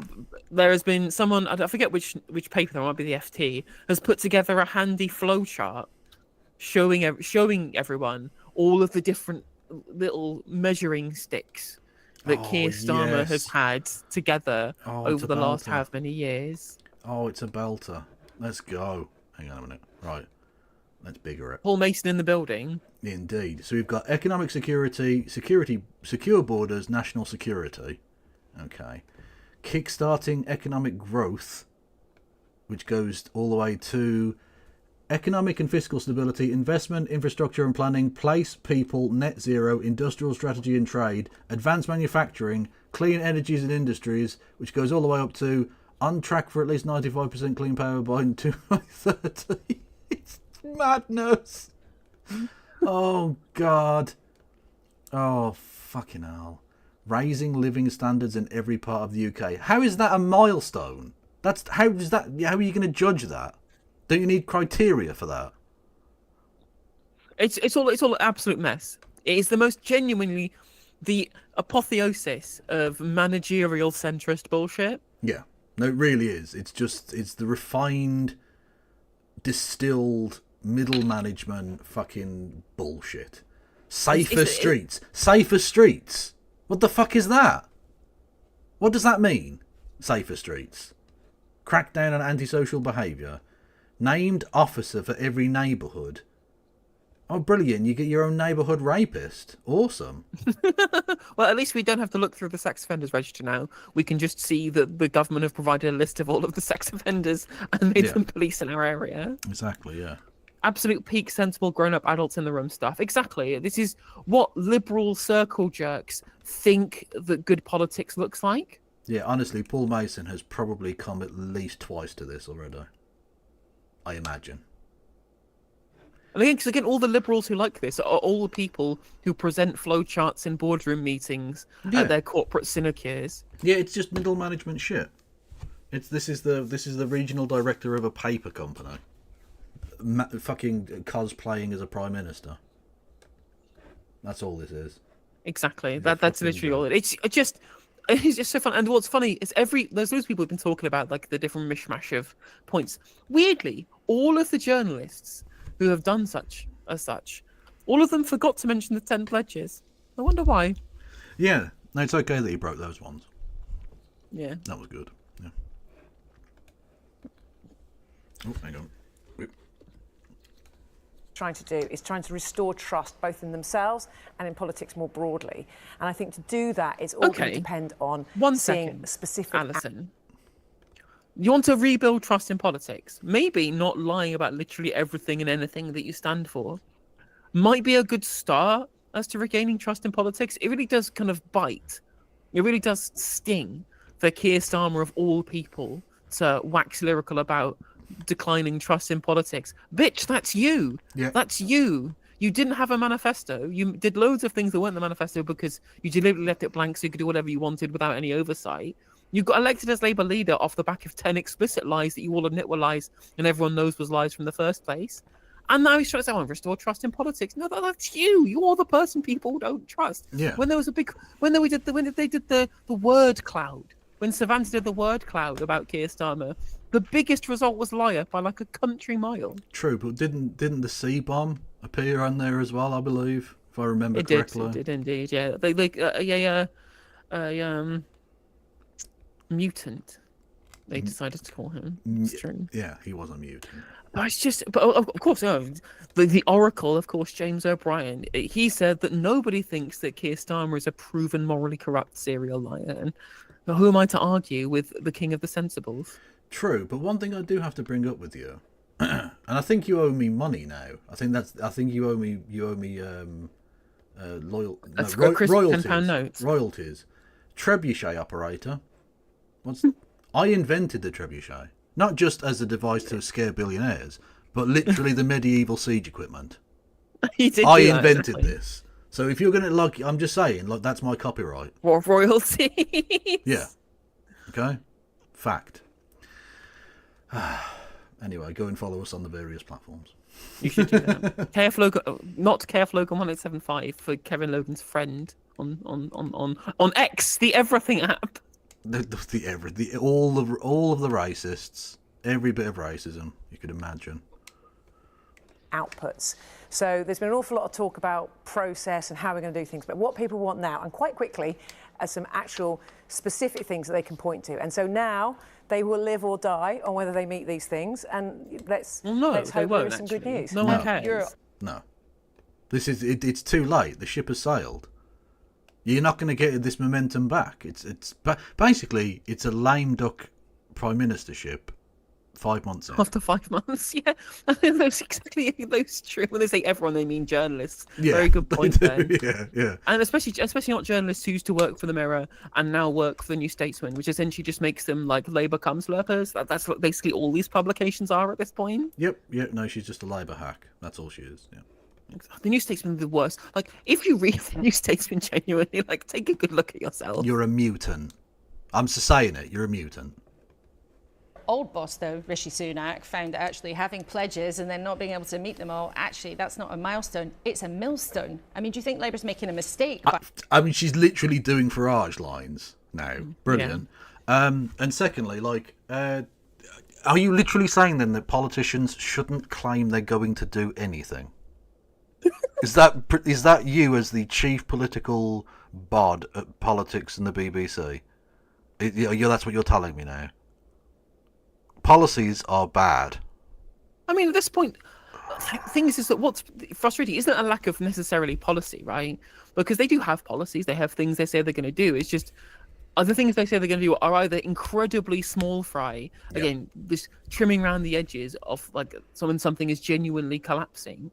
A little sticky tape on a sinking Titanic. You know, that's not going to close any of the filling up chambers in the hull of the Titanic, is it? Or it's just terrible. Like, they're either trying to tape up the broken Titanic or they're taking an axe and hacking away at the hull. Yeah. Purposely placing more fucking icebergs in the way. Yeah, it's true. by putting out promises that they know some might be really hard to hit. Well, I was going to say it did remind me of Rishi's kind of 5 pledges, which I think even today. Well, in today, I mean, I couldn't necessarily tell you all 5 of them today, and obviously when you've got pillars and aims and missions, I think generally the public are not going to necessarily care a huge amount. They're going to see some tangible difference in their everyday lives. The one thing where I do agree with the Prime Minister is, while there are some well-meaning civil servants, there is a real issue with things like arm's-length government bodies, people like Natural England, the Environment Agency. If they want to build those 1.5 million homes, I do hope the Prime Minister's good to his word and he actually tackles that, because irrespective of the rhetoric, if he doesn't take those hard decisions, it's going to be very difficult to meet those targets. So there are then blockers and naysayers. Would you use that language about organisations? Well, I think systematically there are, and like I say, I think there are some really well-meaning civil servants, but ultimately it's the politicians and Parliament that designs those systems, and hopefully it's a Prime Minister and a government that can redesign them to deliver for the people. Jason, do you think, as an observer to this, that it actually matters that Keir Starmer's made a big speech like this, or people just want him to get on with it, you know, go away and come back when there's an election? I think it does matter, because, you know, as Alison has said, there's something kind of tangible to kind of make him accountable to. But I think the challenge that he is presented with, given what Labour inherited, is going to be hugely difficult. And I think as a nation that there probably needs to be some patience around that. Can politicians ask the public to be patient, though, in this world where we all want everything straight away? I think probably not, but they can have a go, maybe. But they can have a go at trying to do so. No, it's the voters. Okay, it's the voters that are a problem. It's the voters are the problem for wanting things to be fixed instantaneously. Right? The thing is that actually the voters don't want that, but they're not saying that they're going to fix anything either. And like as Ben points out, chat, stop making big speeches and start doing good stuff. Yeah, it's not exactly rocket science. True. Snoop Dogg wants to replace Greg Wallace on MasterChef. Make it happen. Honestly, I've never watched MasterChef really. If Snoop Dogg gets on there and starts going, oh, that motherfucking souffle is the bomb, yo, like, I'm gonna fucking lose it. It'd be amazing. Make it happen, BBC. These brownies are good, but they're missing something. Yeah, exactly. Like, I like the spice. You use salt really well there. You know, we could use a fuck ton of hash. Definitely.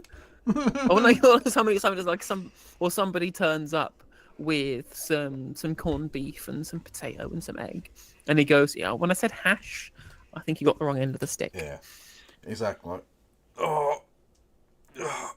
There's definitely a joke in there about like using vinaigrette, faux drizzle, something like that. There's definitely a joke in there. In the marble, someone carve it out for me. Let's go. Oh yeah, and my prediction came true. What did I tell you last weekend? That he would come out there, he'd been handsy with people. Of course he fucking did. Of course loads of people come out and say, you know, he touched me up. Of course he fucking did. You didn't fucking stop. Of you later on in the programme. Thank you very much indeed for now. Well, one of those issues is so massive, you don't need me to tell you how hard it can be to buy a house or to find a flat you can afford to rent, let alone a council house that might be available. Yeah, I don't need you to tell me, because it isn't for you. You don't know. You don't know that because you're very rich. So shut the fuck up. If you need one. Most people agree that the country does desperately need more homes, and the government has promised an extra $1.5 million by 2029. Which I hate how small this government is, and I hate how small the political discussion is, because 1.5 million homes won't really affect the situation that much. It's like, again, it's sort of tinkering at the edges, but yet they're talking about it as if this is this monumental task that couldn't possibly be overcome. Like, they'll never get to 1.5 million, but if they get to just 1 million, they'll have done really well. No, that will be shit.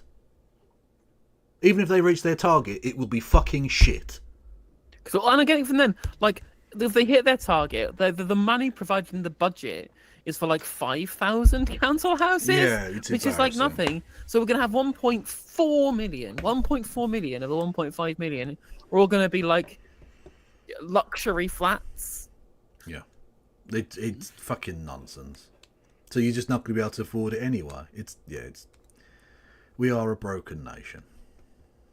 That's easy to say. It's maybe $1.5 million times harder to do. What's tilting even though it's now on Keir Starmer's priority list. Is that obviously the obvious solution to this is just build like gigantic, council, these big, gigantic blocks of council flats, right? Go full Sotsky roads. Just build huge numbers of council flats as quickly as you can, but the people who won't vote for, the people who will be put off voting for that, are existing homeowners who just think that it's too Soviet, it's too communist. Yeah. Even though it would be the only thing that you could actually do to build these things quick enough, given the labour time and the material shortages that we have currently in the construction sector. We need to be as space efficient as possible, as materials efficient as possible, and as time efficient as possible. And building, rows of new houses for first-time buyers is not going to do that. But the market for first-time buyers will be easier if the people who are renting aren't desperately trying to buy their first home because they're getting cheap council rents in like the new Magnitogorsk that they could theoretically be building. But they don't want to do that because they know that it will cost them votes for people who already own houses. It's so stupid. I love that you're so commie-pilled that you didn't go with like one of the market garden towns, which would have been perfectly appropriate. You went Magnitogorsk. That is a delightful reference point. I love it. 5-year plan pilled. Let's go. I just because it was planned and it was built quickly. We can't wait around for them to have their housing bill underway after getting the planning reform done and then trying to cajole the private sector and then CPOing some stuff or threatening CPO to force them to stop land banking, and then they've got to wait for the private company conveyancing to start and then go through all the judicial reviews to go through all the planning permission reviews to then start building the houses in 4 years' time, so that by the time the next election happens, the house prices and rents haven't gone down yet. That's not quick enough. That's not good enough. That's not going to stop all of the problems. That's going to A, allow Farage to become prime minister, and B, people completely losing hope with any kind of politics in this country that isn't the worst kind of right wing. Yeah, I mean, look, there's bits of Stalin that Starmer likes, but it's only really the political purging of his enemies. Literally. It's not the building stuff or anything like that. It's just the purge. Yeah, it's true. But both Keir Starmer and I do have some Stalinist tendencies. Unfortunately for me, it's the housing construction, and for him, it's the democratic centralism and the party unity around a cult figure. And, well, in my spray, it's the bisexuality and love of facial hair. Well, there you go. List, it is a tall order, but Angela Rayner, as Deputy Prime Minister, it's your job to make it happen. Governments for years have tried to do this. What makes you think you're going to be able to achieve it when other governments have failed so many times before? Well, Laura, first of all, well, that's sort of the lie, is that they haven't really tried. They were happy to just sort of let the wishes of pre-existing house owners dictate. They haven't really been trying to build houses. If they wanted to, some of them would have been built. The fact that they haven't shows you that actually, in the same way that Conservatives claiming they want to cut immigration or whatever, look, you can say whatever you like. It's what actually did you try and do, and what did you achieve, that matters. And ultimately, governments since the 1980s, surprising that it always goes back to that particular time period. I wonder why. Weird. Have not built houses, and indeed have sold off existing housing stock. Mm-hmm. Absolutely right. The ramping up of house building, we haven't seen it on this scale since the 1950s after the Second World War. So it is a tall order. It is a stretch target. But we're determined to change the planning regulations, to invest more into affordable homes programme and to deliver the housing we desperately need. Keir Starmer last week as Prime Minister was very clear and levelling with the public. We said we'd build these homes. It's going to take us a lot of change to deliver that, and I think Ben touched on it. There are things we have to do in order to stop these developments being stuck in the system, and we're determined to deliver that. One of those, and we'll hear more detail on it this week, but you are going to grab some power from local councils so that planning applications can be, in some cases, waved through, in some places just speeded up. But why do you think that you and Keir Starmer, sitting in Westminster, know better than local councillors on the ground? Well, first of all, we consulted back when we were elected in July. I started a consultation on the National Planning Policy Framework. So experts, local councils, public were able to feed into that consultation. So we'll have clarity on the National Planning Policy Framework. Then we're having mandatory local plans. So local areas will have to come forward with what they think their housing needs are and how they're going to deliver it. So there's no need to then keep going round and round in a system. If you deliver on the National Planning Policy Framework and within the local plan, then we should be able to streamline that process and get those developments. But if you cut through the jargon, what is going to happen is that you are, in some cases, going to force councils to build in parts of the country where they might not want to, and they believe that local people don't all want to be building. So I'll ask you again, why do you think... To quote the greatest philosopher of our age, Superman, people like Coldplay and voted for the Nazis. You can't trust people, Laura. You can't. And again, a lot of it will be built in front of Ray Fiennes' house, but some of it will need to be built elsewhere as well. Okay. Well, exactly, and I've said it once. I'll say it 1,000 times. Right? These people, we trusted them with local planning consent, and they abused that trust and have shown they can't be trusted with it. So we're taking away the toys. The toys have to go. The NIMBYs have to learn that they can't just use this to make sure that nothing ever gets built near them ever again, ever. And unfortunately, unless you can actually prove that you can play responsibly with the local planning policy consent toys, we'll take them away and we'll turn into Xi Jinping. Like, it's simple as that, right? You can't just block every single housing project because it might theoretically change your house prices and or allow poor people to move in next door. You can't just do it. The rest of the country needs somewhere to live to, and your house price is not the be-all and end-all of political policy. Can I get a word in edgeways? Jesus Christ, the white man never gets a say, does he? Jesus. Anyway, hello there, James from the internet and your Raiderinos. How the devil are we all? You can follow me. You know who I am. I'm very famous. This is true. I'm Kevin Logan. You hit the fucking follow button on that, dickheads. Joining me is No Justice MTG, who's better at this than me. You should go and follow her at the place that she streams from. I'm really bad at this. MTG on all the platforms. Yes. Yeah, you're partner push 2024. Yeah, no, I'm shit at this. Well, no, to be fair, I think the thing that's going to stop me doing the partner push is the fact that I was doing, let's say, some terms of service edge work with the fucking weird, like, Assassin's Creed New York situation. Like that. Like that was, literally my opening bit was I'll put it on screen for everyone here.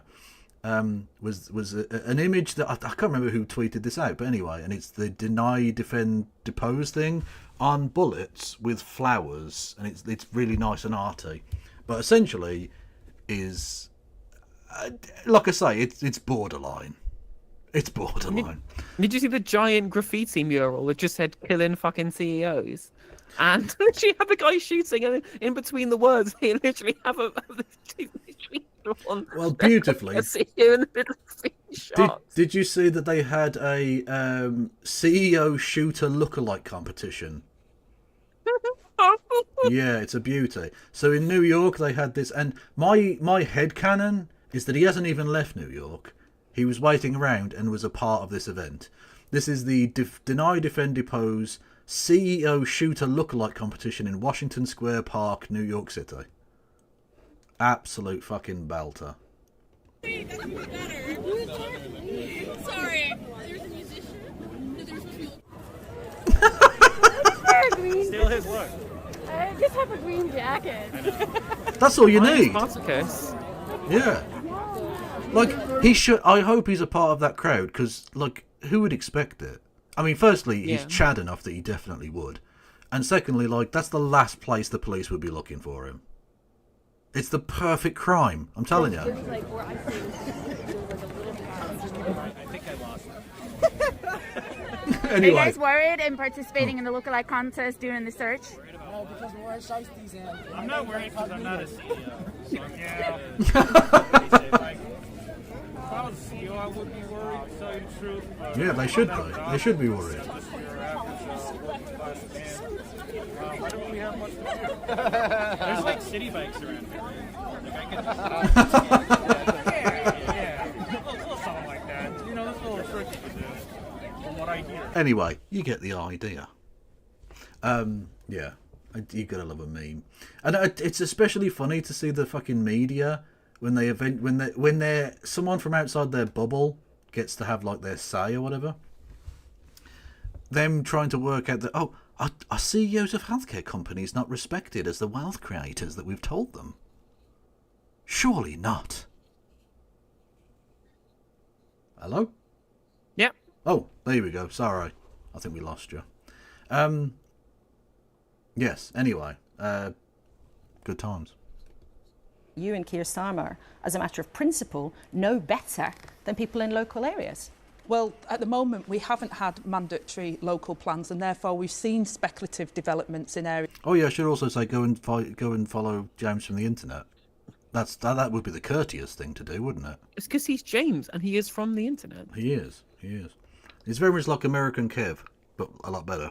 And also go and follow Zakap, who is not American, but also is still better. Yeah. Who's going to create the wealth now, Kev? Well, presumably because that CEO was made into Swiss cheese. Presumably, therefore, that company has not created any wealth in his absence. That's how it works, right? Because the CEO creates all the wealth, so presumably that company's lost a lot of money. Exactly. Or it's gone on fine because literally the CEO is a worthless piece of shit who just sucks up lots of money. We saw it during the pandemic. When bankers go home, nothing changes. When people who stock shelves at supermarkets go home, the country comes to a grinding halt. That is why you should weaponize your position in the economy. Oh, thank fuck! I thought you on strike. I thought you were going to say you should like weaponize your anger and then like do the thing that would have been definitely TOS, but based as fuck, but still TOS. It would absolutely be TOS, and I would never say such a thing. Hello there, Big Ben. You should hit the follow button. You should. I notice you're not following me, but you should. Let's get digging and see what we find. What's this? The most disgusting beach in Northern Ireland. That is a weird fucking video, but I will watch that off air. Thank you.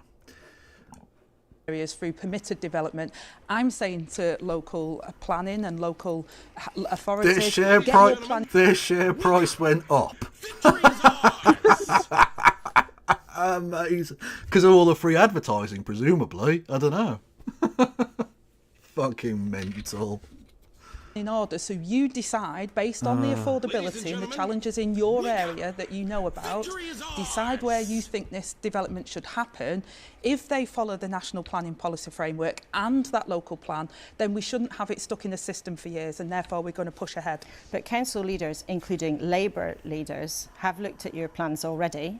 You've had your consultation, and their response to your plans has been that it's not achievable. There are senior... Right, but what you say to them is, shut the fuck up. You've been saying this every generation, and it just gets worse and worse. So how about we're just going to fucking build some houses here? Because we're the national government, get fucked. Like, that's just how it has to happen now. Like you say, they had the opportunity to do it peaceably.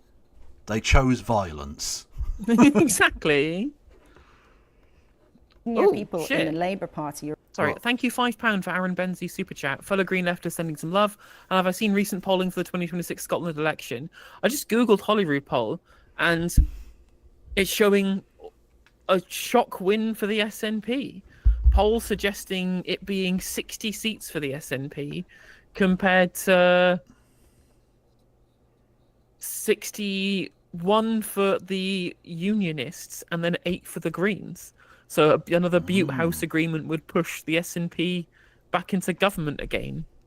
Crazy what happens when the insurgent party who's got government in England fucks over Scotland. Especially the funniest part. The funniest part of all of this is when Anas Sarwar said, okay, well, maybe we'll have to not get rid of the winter fuel payment means test. Oh, no, yeah. and John Swinney goes, excellent idea. We're going to get rid of the winter fuel payment means test in Scotland. And then he just shoots to the top of the polls. Amazing. Who'd have thought it? If you do good things, people are more likely to vote for you than if you fuck them. Exactly. It's like all of this all of this Westminster and Fleet Street kind of chicanery over the policies of, or the chaos in Westminster and the intrigue in the background and Keir Starmer's pledges. And like, don't take away the money from the old people. Don't make the buses expensive. Like, it's really not difficult to do politics without screwing it up. Yet these people find ways to do it every time. True. But I just want the SNP to get one more seat so that if they do have a coalition, they'd have 69 nice seats. Hey. But, whatevs. Your own party who've looked at these plans and say it's almost impossible to do. So why are they wrong and you're right? Because it's based on the local area, it's based on the affordability test, and we know that there is land. They can collaborate, working with other local authorities to bring forward big development sites. Brownfield sites are stuck in the system far too often, so we're bringing forward a brownfield passport that says if you follow these rules, if you follow the local plan, then... Will it be a blue passport? Because if so, people will get behind that shit. Again... We're talking about the blue passport, people. Oh yeah, it's still on my desk. Exactly I keep meaning to put it away.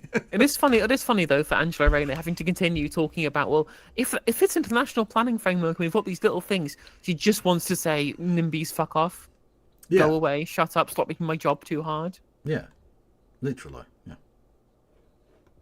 that's literally how it has to happen.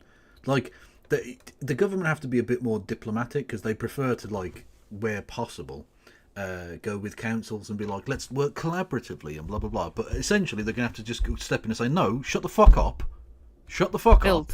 We need to build some shit. You keep complaining about your house prices being too high here. How about we build some more fucking houses then, you dopey bastards? Cha-ching! What's that? You literally got no transportation infrastructure. We need to build a road and a railway then. Like, it has to happen now. It can't. It's been so fucking long that we can't ask nicely anymore. It needs to be fucking just done. I don't want to be too authoritarian, and I don't like Westminster imposing its shit. But sometimes, like, localism gets in the fucking way. Yep, 100%. These sites should be developed and shouldn't be stuck in the system. And there's for lots years. of jargon in that. But just to be, really transparent to viewers, what's happening here, rightly or wrongly, is that you are taking control and you are going to use it to force building in parts of the country where local councils and local people might not want it to happen. Now, maybe that's worth doing in order to build all of those homes, but do you accept that's actually what is happening We're here? We're taking away the subjectiveness that happens at a local level. We're saying if you... Oh, you've got a belter of a best candidates available. This is... It's in the Mike Tapp one. No, Cammy Day, who is a Scottish man, as the name would very much suggest. Leader of Edinburgh City Council, Labour's Cammy Day, is being investigated by police over allegations of inappropriate behaviour. According to highest quality candidate. Highest quality.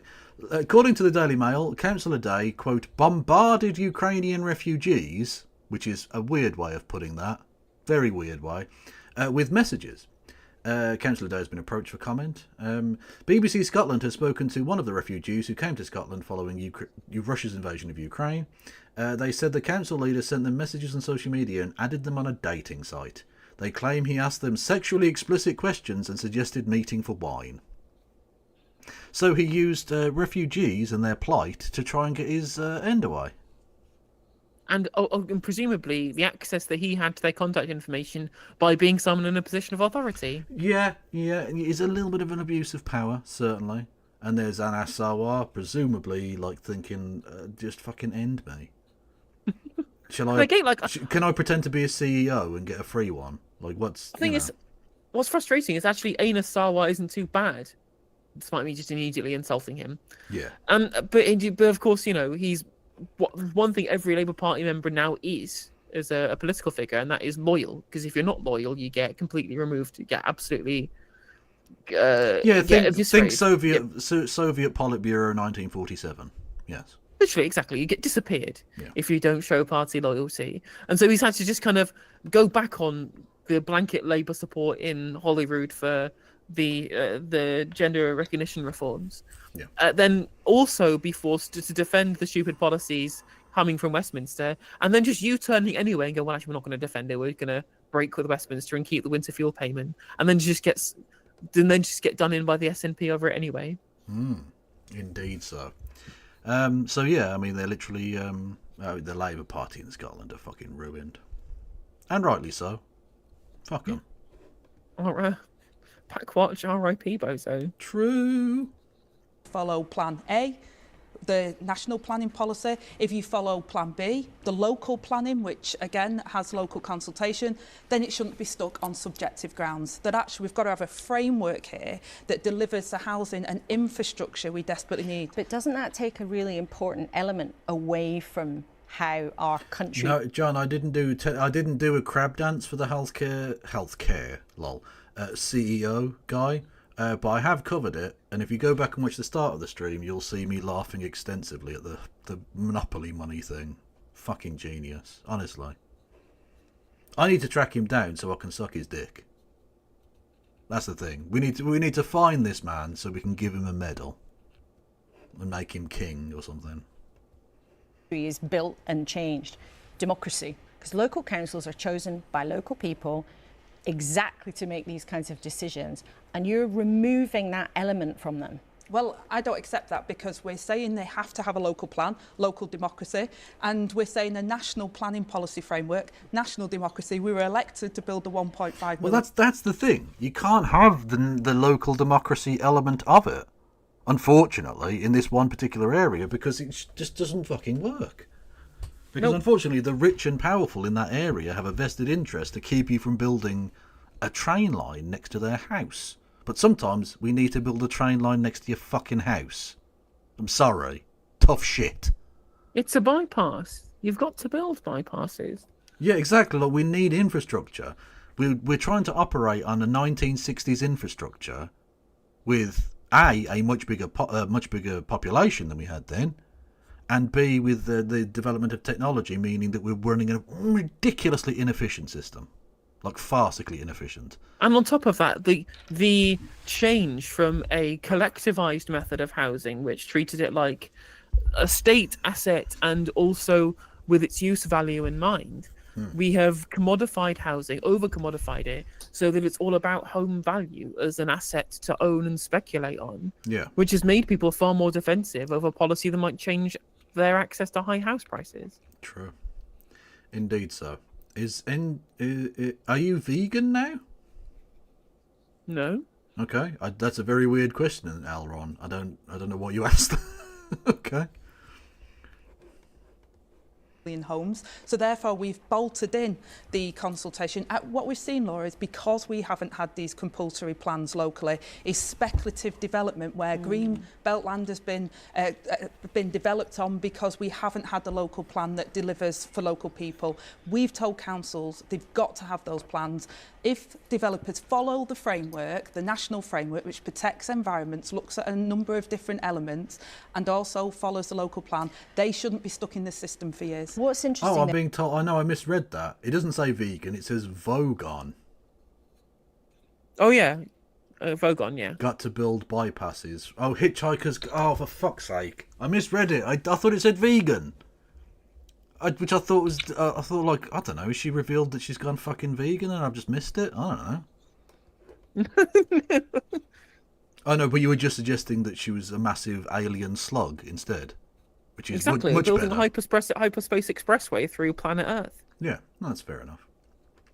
No, when you take a closer look at what's been going on in the last few years, and you're very focused on trying to speed up planning, but actually there's more than 1 million homes have had planning permission since 2015 and then haven't been built.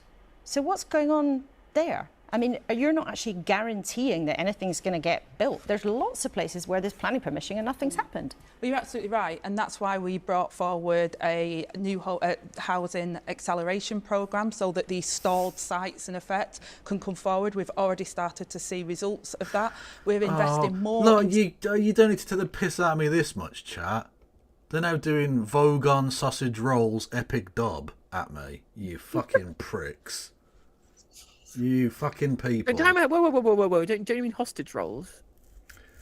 Oh, well, that's just another layer of memeing. We've now got Nigel Farage's epic dub being made into like an alien slug / the Prime Minister can't fucking talk meme. Amazing.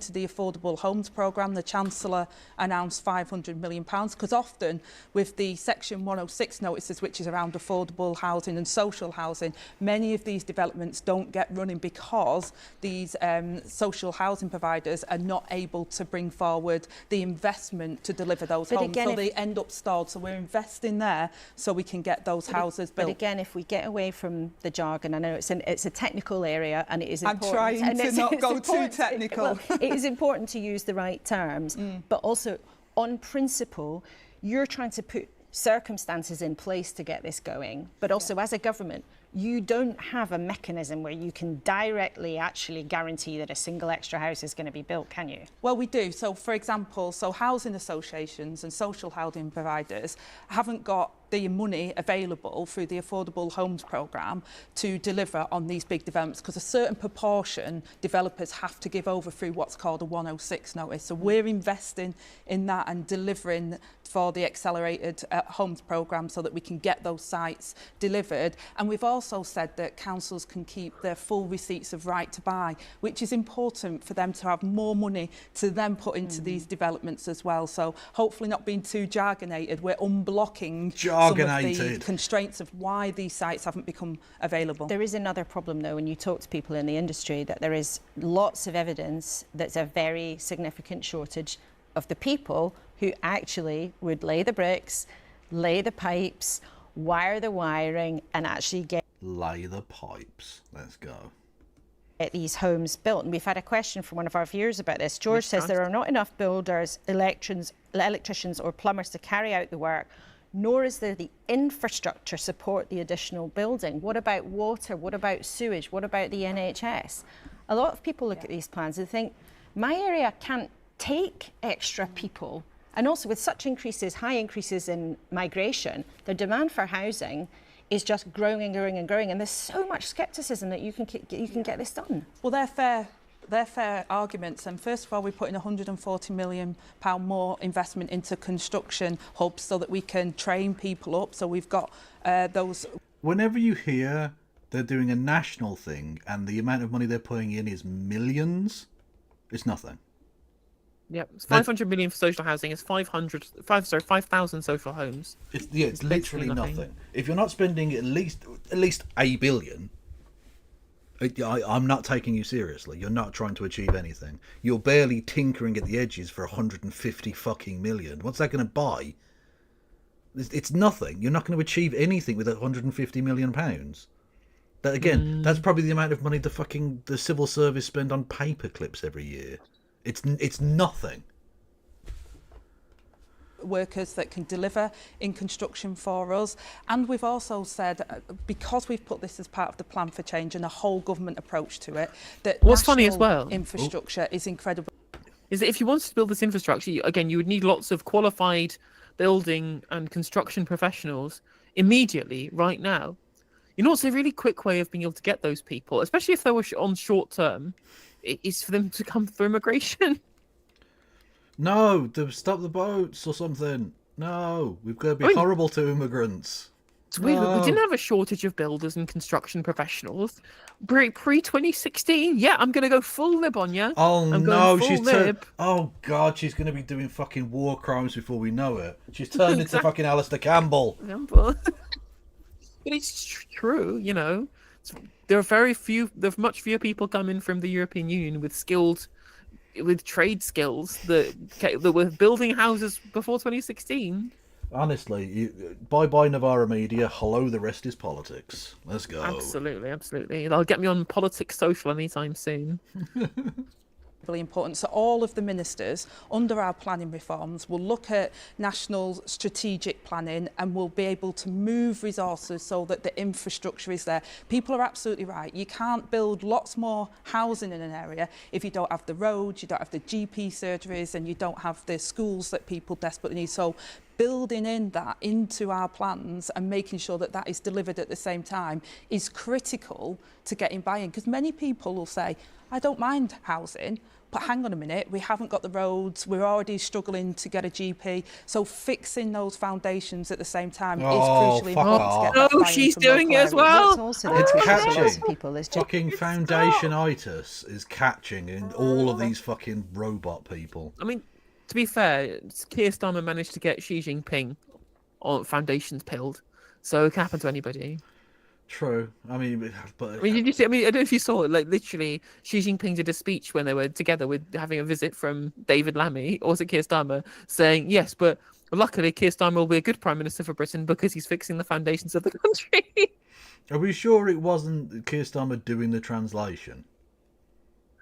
Can we be absolutely sure he definitely said that, and it wasn't just Keir Starmer like? Look, to the translator, here's 20 quid. Make sure make sure it looks like he says, fix the foundations, all right? Like, do you know what I mean? Because the only chance we've got of actually building anything is if we just join the Belt and Road Initiative, obviously. I mean, I ironically said on stream, maybe if we can't have a free trade agreement with the European Union, maybe we should have a free trade agreement with China. Fuck it. At this point, we're that desperate.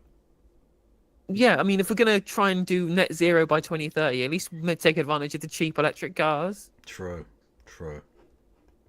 And we're already doing a genocide, so the human rights issues aren't really there. It's fine. Exactly. If anything, does China want to be associated with us?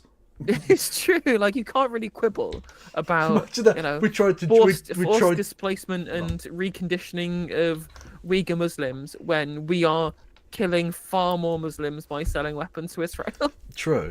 Imagine that we apply for the to get some Belt and Road Initiative stuff, and China sort of have to reply to us. Well, we would allow you into the system, but you're going to have to clean up your human rights record first. Okay. Okay. We don't want to be solid with your bad name, so just like. It's like when you join the EU, you have to meet certain standards, right? And we're just not on China's level. Just being able to get the cash to buy. Do you think house prices need to come down to make things more affordable? Well, we've talked about making sure that... Do you think hang on. You're a fucking journalist. Do you think house prices need to come down to make things more affordable?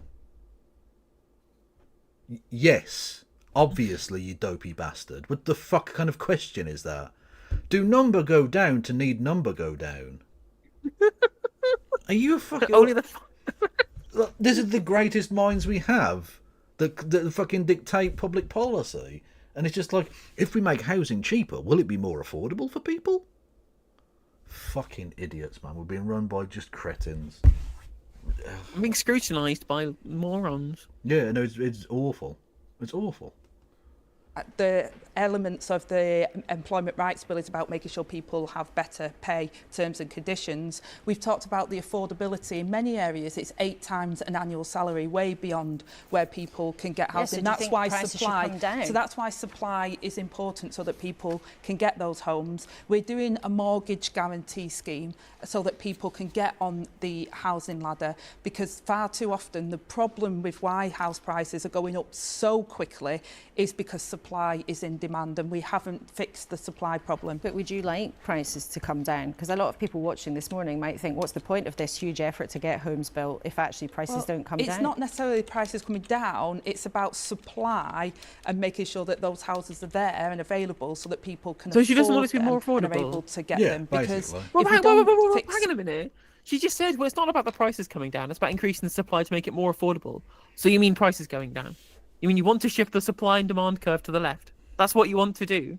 Like, yes, the prices are going to have to come down. Yeah, but if she says that, then like the 20,000 people in Surrey that they're trying to win the votes of, who own all of the houses ever and rent them out to poor people at extortionate rates, they will be annoyed by that. Who could have possibly foreseen that the over-commodification of housing, so it became a speculative asset, might have some negative externalities politically? Yes. Who'd have thunk it? And yes, Eric, you're quite right. Regardless of what you think of Angela, she's a better presenter of the policy than Keith. Not that that's a high bar to clear, but she does clear it. supply, then house prices will continue to go up as demand goes up. So that's why we're focused on delivering the supply. Would you like prices to be lower for people so that buying a home... But hang on, how would demand go up if we're building enough houses that demand doesn't go up? Because in theory, this 1.5 million house is to stop the demand going up. So you can't have your cake and eat it. Either prices are going to continue to rise or they're not. Which is it? It literally cannot be both.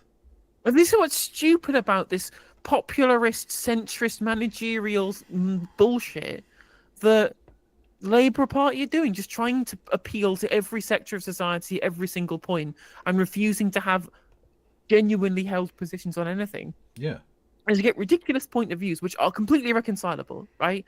There are people who own homes who want the prices to go up indefinitely, and people who don't want homes for the prices to come down so they can get on the housing ladder.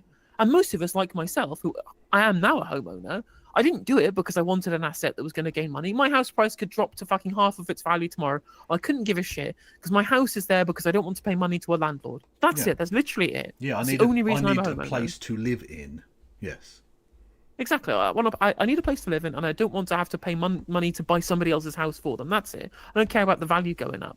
But anyway, most people, now that we've told people that the dream of home ownership is that the price spirals into infinity forever, which is of course stupid politics anyway, and so now they can't go into an election or even campaign when in government on house prices going down because it would piss off centrist voters, and that's it. When they could just theoretically go, yes, house prices need to come down.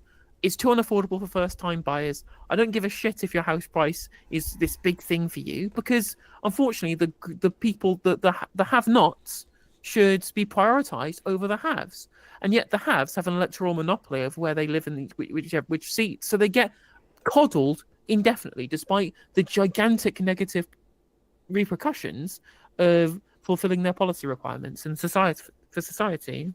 Yep. That dream is more accessible. Well, I want to fix the supply so those homes are available, and then house prices, won't... So again, if you fix the supply, the demand won't go up. Yes? Am I fucking crazy? What? I mean, if the increasing the supply, the supply-demand curve will go down, right? Yeah. Demand can stay the same or it can increase, but it's about the ratio of supply to demand. Well, presumably, if they cut down, in combination with the cutting the rate of immigration to fucking 10 people or whatever the fuck their plan is, like those two things combined, in theory, would therefore reduce, or at least remain stagnant, the amount of exactly, demand. Yeah. So, but again, she doesn't want to say that because that would mean, at the very least, stagnation of house prices, which again isn't enough. The house prices need to go up and up forever and ever and ever. Be going further and further away from people's need, fixing so that there is a mortgage guarantee scheme so people can get back on the housing ladder, and Laura, fixing the problem with council housing and social housing. The taxpayers are paying billions of pounds at the moment to private landlords, keeping people in temporary accommodation. Over 150,000 children are in temporary accommodation at the moment. That's a huge sum of money we're spending here because we're not building the social and council housing the country needs, and that's what I need to fix. And that's just as important, and I remember viewers might remember talk to you a lot about. Except the problem is that they don't have any plans to build the social and council housing that the country needs. They have a plan to build a handful, but that's not the gigantic new glut, the hundreds of thousands a year that we were building in the 1970s and 60s that will actually fix this problem. Yeah, well, indeed, but if you heard, they're going to invest £7.26 into building new houses, so it's fine. But it turns out that's 15 million Ugandan dollars. A kindly man from the bank told me. That is. But it's okay, if you give him that money, he'll give you $20 later, so... True. I was absolutely, and on top of that, will they be able to free the pigeon in the bank account?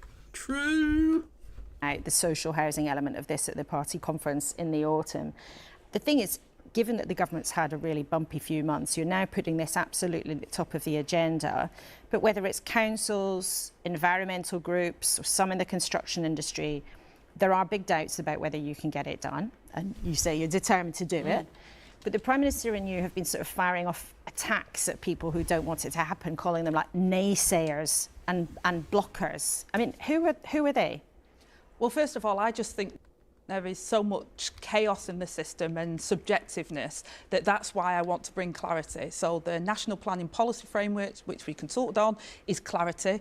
Local plans will engage local people to come forward. But who are the naysayers and the blockers? Well, I think part of the problem why we have that is we don't have clarity in the system about, right, well, what are the environmental protections? What is the safeguards to ensure that there's infrastructure alongside the house building? But you've made those points and you're making it very in place for that to be delivered. And you've made those points, but you and Keir Starmer, you're making this very personal, and also this is often very important to people watching. It's very important to local councils. It's also very important sometimes to local MPs. And I wonder, I can show you a picture. I'm going to show our audience this. This is you as a local MP in 2017 opposing developments. You could have got me with my eyes open. Well, there you are. There's perhaps a better photograph. You see how young we were, little lads now, they're grown up. Well, that's in 2017. You as a local MP, yes, representing your constituents there in a place where they didn't want a development. So in 2017, were you a naysayer and a blocker? Well, we also had another site. And they also had some semblance of principle back in 2017. I mean, true. It's a shame that the NIMBY principles were the ones that sucked, but... Well, true, but, you know. But as Ben Sharp pointed out in chat, like, as soon as she got onto social housing and council housing, it stopped being fucking learned lines that she'd been given by Morgan McSweeney, and she started actually sounding like she believed any of the shit that she said. True, but the problem is it's not backed up by anything. Because, like, I think she genuinely would like to build a lot more council housing, but she knows they're not going to. So essentially, she's still just lying. She's just lying about something she's passionate about. Yeah, true.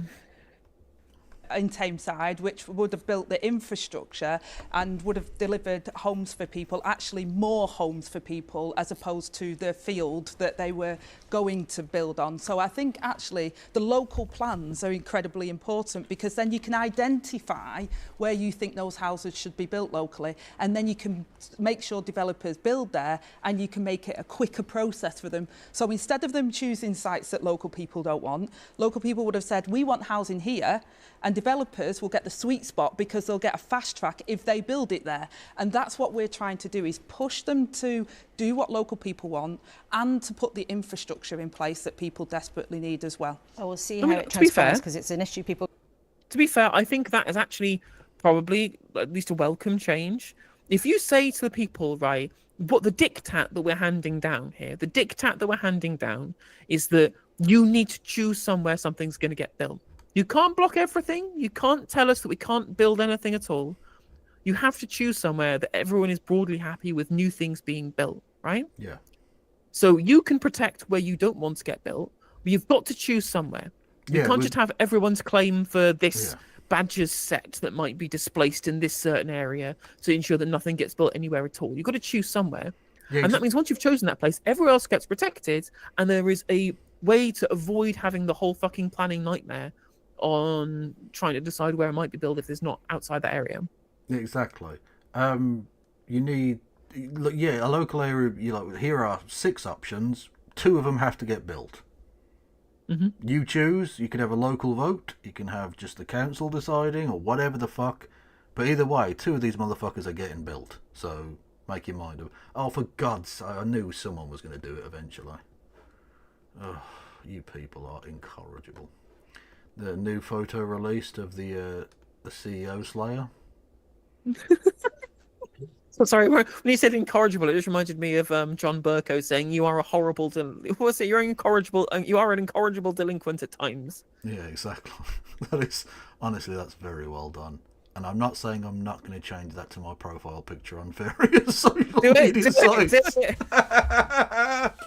Fuck yes. Fuck yes.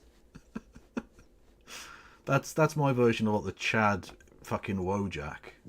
That's what. Yeah, go also, on, so back to the councils thing. 1 sec. Is that if there was an area? You want to talk? Because I need a wee. So you talk and make your point, and I'll be back. So I think the one thing I would say is that if they do have this plan to force people in the local area to choose at least a non-zero number of places where houses have to go that they can't then oppose later on, once they've collectively decided this is where the new buildings are going to go, that makes it even easier for the councils to just go, right, okay, we're building council housing. We're building council housing. This is the zone you've said we can build. We are going to take the initiative rather than have to wait for private providers to shoot their shot at what they think they want to build. No, we're going to do this right now. We have been given the carte blanche by the people in the local area. This is where houses are going to get built. We're building a council estate. We're building a new council estate. We're having lots of council houses. It's being done. You told us you want it here. It's going to be built here. And they don't have to go through all of the fucking judicial reviews and the planning things and all of the rigmarole that everyone else has to go through. They can just build the fucking houses. They can build it, get it done. I like that idea. I think that's probably much better. It would see exactly. It would literally save years.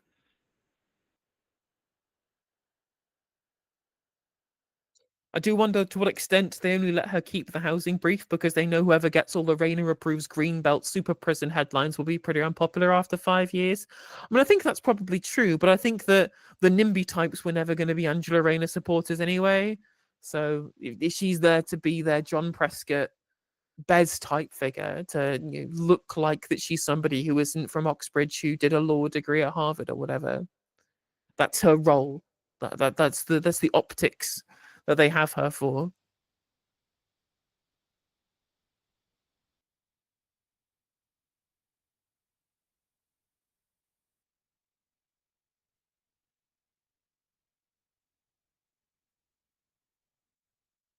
Who wants to be a builder? I mean, again, that's why I think, just should have more immigration to help out, unfortunately, until we train people up. I have returned.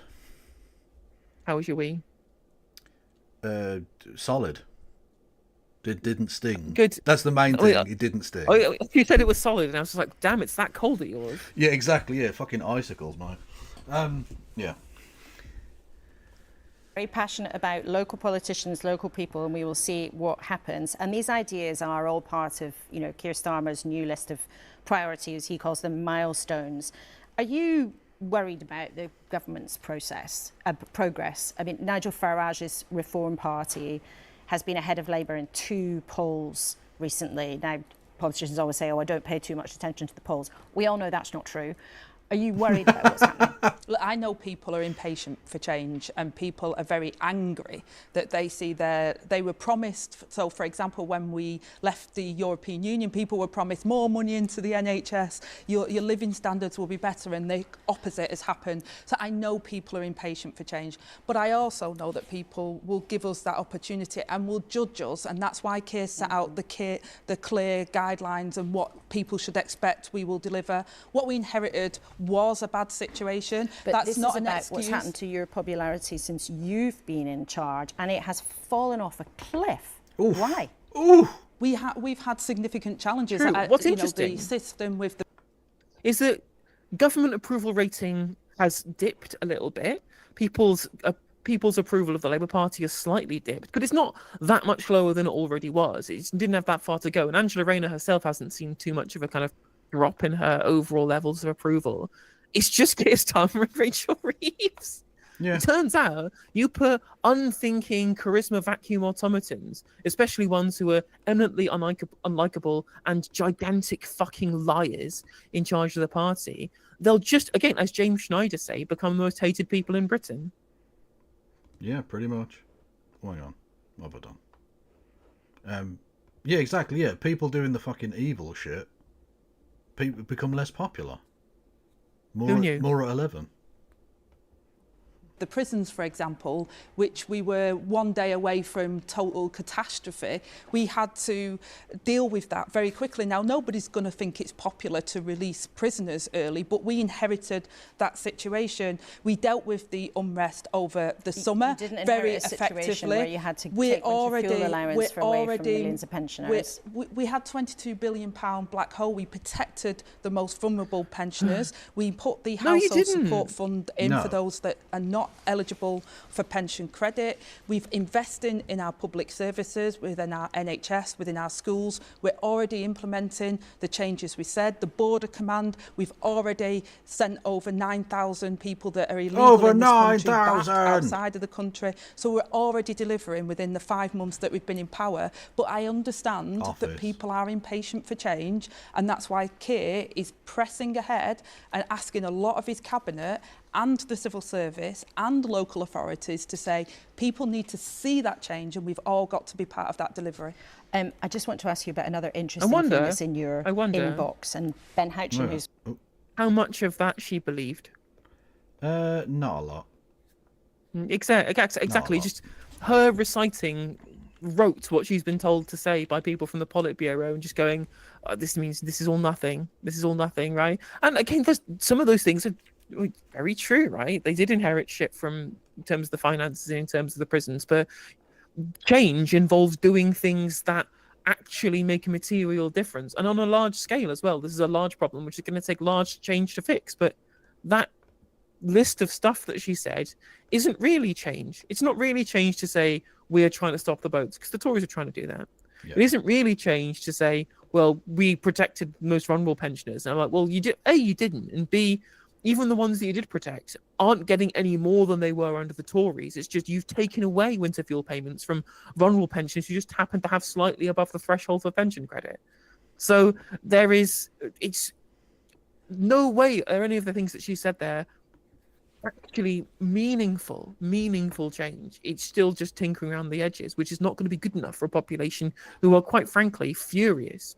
Luke Trill from More in Common was tweeting about this very specifically. But I'm trying to bring up the quote that he actually said that I retweeted very specifically, because it was I think, yeah. So he said this about the Bloomberg doing a report on the people internally within the Labour Party being skeptical of the plans that they've got so far, and they don't think it's good enough to win voters over. So Luke Trill said, much of the time speaking to the public is a refreshing tonic to the SW1 madness, but it's also true that focus groups during the election felt like being faced with a battering ram of disillusionment. That, and I don't think the people of Westminster fully grasped the extent of it. It's true. And he also said that if he's not being hyperbolic in saying that if this government doesn't work out and can't convince people it can fix and broken Britain, then the backlash against the mainstream is going to be significant. There isn't an easy switch someone else can answer. And he's right. I mean, look at what's happened in America. Look at what this idiot did in America, where people are so furious with the system, they're assassinating CEOs. But it's definitely not me. That's just a meme. I didn't do it.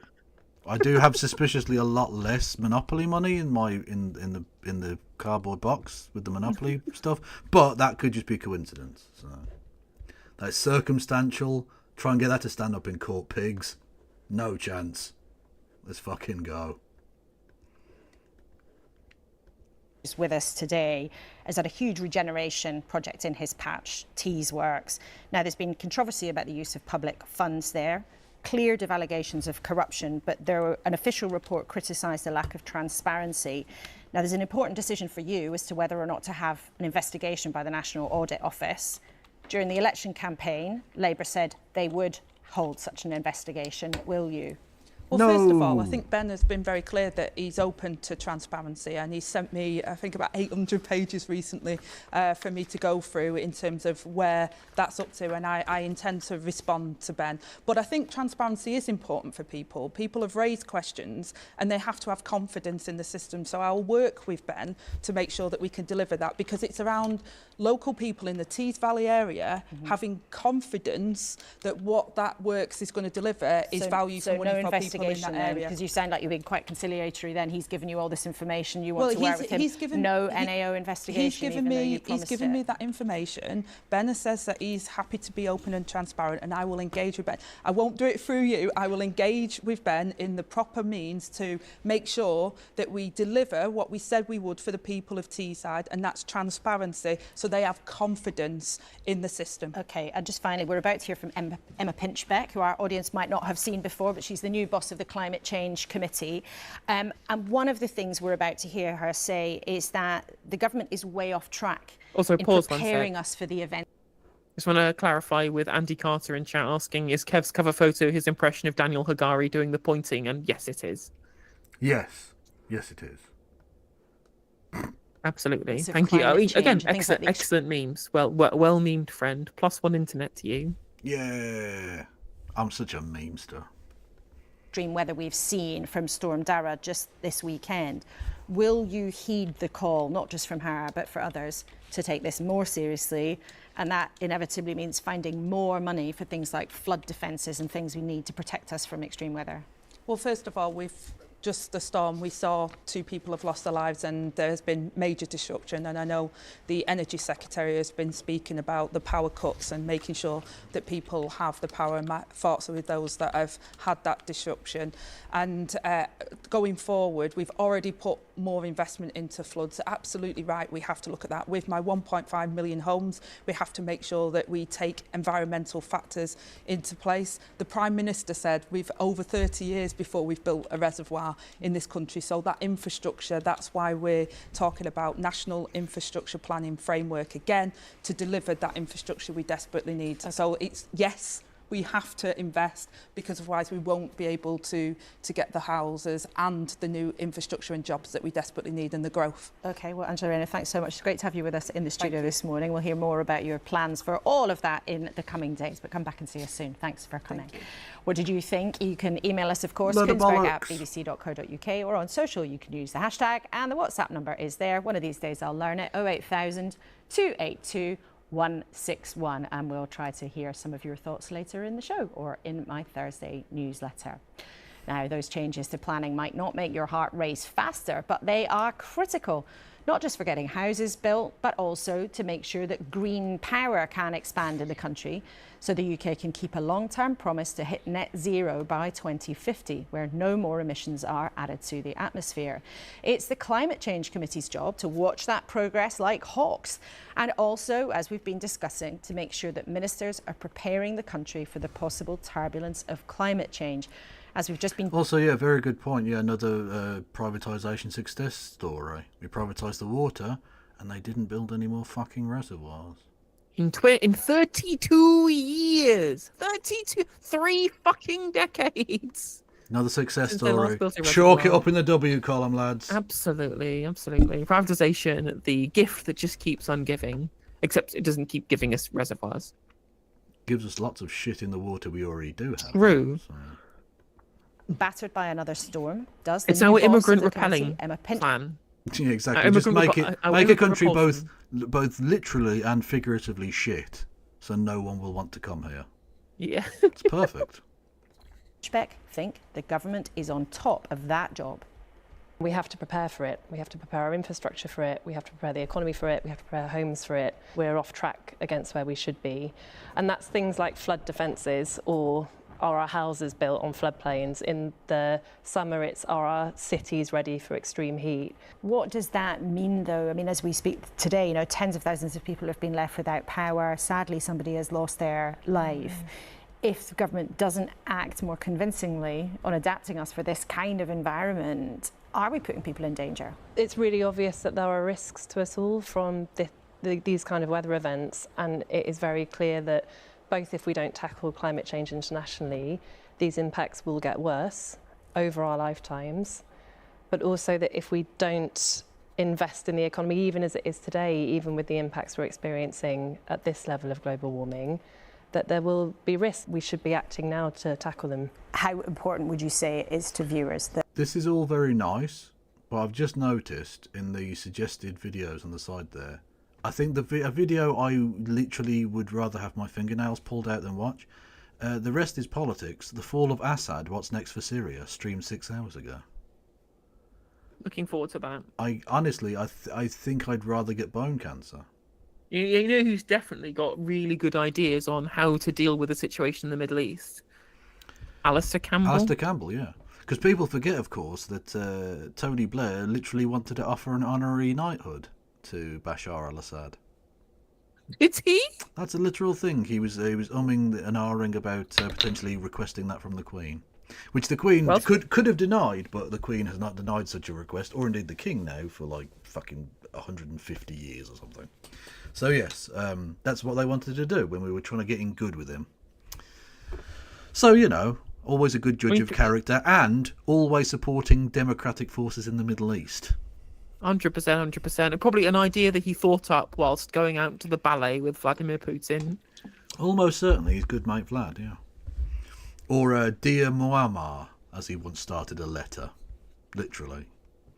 Dear Muammar. Although, to be fair, if we've learned anything from Gaddafi, it's the totalitarian dictatorship is probably slightly preferable to the insurgent rebel group creating the slave market. Oh yeah, absolutely. But you don't need to wank him off, Blair. You could just say, "Hello, Muammar." Would have been perfectly fine if you wanted to go informal with it. Dear, bit much. You're coming on a bit strong. You're going to put him off. He's not going to text back, you know. That actually, as a country, we spend more on this, that we spend more to protect ourselves from the risks that are coming down the track? I think we talk a lot about the costs of tackling climate change. What we have rarely talked about in the 16 or so years I've been working is the costs of not tackling climate change. And we have 2 committees at the Climate Change Committee, confusingly singular. We have the Mitigation Committee, which is where we're revising how to take carbon out of the economy. We also have this other expert group, which is dealing with the economy as it is. And I would really like for that second committee to have more profile, to have the resources to do the kind of advice that we need to do for government to resource this properly, because we're clear that they're not. And perhaps in the time that I'm chief exec, to bring those committees together sometimes. Let's then talk about the net zero targets. Now, in July, before... Is it just me that thinks this is a fucking pointless conversation? Yeah, should we skip ahead to the funnier thing, which is the random Treasury Shadow Minister? Yeah, because, like, no offence, but this person has no power. No offence. I did genuinely no offence to you. You can advise the government all you like. You are not in any position to do anything. So I don't care. No, and also just climate change bad. Do things about climate change. Yeah, we agree. Yeah, cool. Let's move on. But you're so boring that 2 Green voters don't want to listen to you. Yep. That's enough. Okay, so that's they get on to whatever this is now. With my wonderful panel, but as promised, we're going to take you to Syria, to the capital, Damascus, where Syrian rebels now say they are in charge. They believe they have brought the brutal regime of President Assad to an end, something that would have been unthinkable even perhaps this time last week. The BBC's Barbara Plett-Usher has just made it to the capital, Damascus. This is what's going on. I'm in Damascus. We've reached Damascus. Okay, fair enough. Just coming into the city now, passed by quite a major army base. Furqa Rabia is the name of the army base. And outside of it, we saw men coming out and then walking down the road without uniform. And our Syrian guide said this has been going on. The soldiers are taking off their uniforms and just walking away. And in fact, we have passed on the motorway. We could see abandoned or discarded clothing from soldiers, army equipment. Also, tanks, military cars, empty and left behind, a few people clambering over them. But mostly the roads were very, very quiet coming in. Now that we're just driving into Damascus, I can see there is some traffic on the street. Again, not that much. Very quiet. Some people on the street as well. But I don't really get a sense of any kind of focus of activity. Well, that's what's exactly going on the ground in Damascus. But our international editor, Jeremy Bowen, is on his way. We can join him from eastern Turkey near the border. Good morning, Jeremy. You know, this time last week, you were telling everybody watching about what might happen in Syria, what appeared to be pause, unfolding. Actually, 1 second. I must say, regardless of what you think about the liberation of Syria, for better or for worse, we'll see, from Bashar al-Assad. It's absolutely disgraceful to see them toppling statues like that. That's their nation's heritage. And if there weren't statues of Bashar al-Assad up in Syria, no one would know who he was. Exactly, and they just forget their history, right? And especially if they're going to start using them as group sleds as well. That's terrible. That's terrible. absolutely terrible wrecking of national heritage we see there as the statues have been toppled. In the same way that it was terrible the British people tore down a statue of Edward Colston. Exactly. Absolutely, it's just as terrible to see these people again. Just like when the Ukrainians toppled, or the Hungarians toppled statues of Stalin during the revolution. True. It's national heritage being torn down. Yeah, absolutely. Outrageous stuff, outrageous. And I definitely don't think this is fucking hilarious at all. Exactly.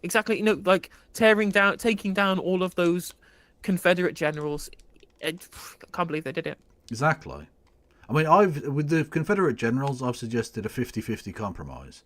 We just take the top of it off, right? So look, you're going to meet people halfway, right? We take the top half of it off and just keep the horse. Who doesn't like a statue of a horse? Fact. Anyway, true, so that's true. what's happening in Damascus. Again, the horses didn't decide to oppress black people. They were quite frankly they were being abused. They were being abused by the Confederate generals. Well, exactly. The horses were not active participants in the slave trade. Exactly. They were very much ambivalent to the whole affair. What can you tell us about the implications of this now? It's happened so fast. Well, what's happened is absolutely astonishing. Nobody expected the collapse. I mean, I finished work last night in the early hours of the morning, and at that point I just heard that Homs had fallen to the rebels. I woke up about 5 hours later to find Damascus had fallen to the rebels, and that Assad had disappeared. And there are reports, Reuters are running a report, that his plane may have crashed in trying to get out. That, I have to emphasize at this point, is not confirmed. I think all bets are off. Nobody knows. I think there are real fears about what on earth might happen in Syria, because it's a place where there are, well, the end of any dictatorship is often followed by terrible bouts of bloodletting and revenge, and let's hope something like that doesn't happen. Yeah, unlike the very peaceful situation it's been in for the last decade. Yeah, it's been super chill. Let's hope that doesn't change in Syria. But the Assad family controlled Syria from 1970 until now. That's more than half a century. So there is an awful lot to unravel. I think no one knows which way this is going to go. Will HTS, the group who started this lightning offensive and causing the collapse of the regime, will they be able to keep a lid on things? Will they be able to stop different groups fighting each other, going after remnants of the regime? I mean, there are all kinds of scenarios that we could discuss at the moment. And just one more thing, Syria is right at the center of the Middle East. It's really one of the most strategically situated places. So anything that happens in Syria has knock-on effects elsewhere. And Jeremy, it's been such a turbulent few months, and it's so valuable for us all on Sunday morning to get your insights. But in terms of the possible implications, if you're watching at home this morning and thinking this just looks like more chaos and more confusion in a very dangerous part of the world, why should you take attention? Why should we heed what's going on? Because this is something different. There's been a protracted war lasting many years since 2011. It's been in sort of somewhat frozen state the last few years, but trying to overthrow the Assad regime, it did not succeed. It pulled in the phrase I used to use when talking about it, when reporting out of Syria about 10 years ago, was it had become really a mini world war, because the Russians were involved, the Iranians were involved, the Americans were involved, they were bombing. Now they have troops in the north. The Turks control part of the north. There are remnants of Al-Qaeda, Islamic State. I mean, you name it, they're here. And and there are links through Syria to different sectarian groups. It's also from the point of view of Iran. Now, this is a massive blow to them, losing Assad, because their entire already battered so-called axis of resistance, which relied upon clients and allies like Hezbollah in Lebanon, has already taken a massive pounding, particularly because of what Israel has done to Hezbollah in Lebanon, but also because Israel has been attacking Iran itself. Now, the Iranians will have lost their link to Lebanon. So from their point of view, why would HTS not back Hezbollah? I don't know. I don't know. That's what I find confusing. I mean, it's just to put with a noob to this conflict. I feel doesn't people who have links to Al Qaeda not also probably be pretty not hot on Israel? Well, they're not hot on Israel, but they're not Iran aligned. I guess For sure. Like Al Qaeda and Iran were never chummy. No, that's true. That's true. So there's that. But yeah, they're certainly very anti-Israel. But Iran's whole thing isn't just fuck Israel. They've got the whole. Well, no, they've got fucking proxy wars with Saudi Arabia, everyone else. Yeah. So it's true. I mean, it does seem to be true East versus West when it comes to Iran, doesn't it? Yeah, basically. Yeah. It's but again, it's no different in terms of the geostrategic chicanery than what America does or what Britain does or what France does. Exactly. You know, it's they're looking after the ruling class, I should say, of Iran, which is much more religiously inspired, of course, rather than capitalistically inspired. But still, they're looking after their own interest and power. And there's probably a Sunni Shia split there as well. Well, exactly. Yeah, like I say, they're religiously inspired rather than they're not necessarily trying to just do the money thing. Although, to be fair, they've got a sort of endless tap of money with the oil, so they're sort of fine in that regard.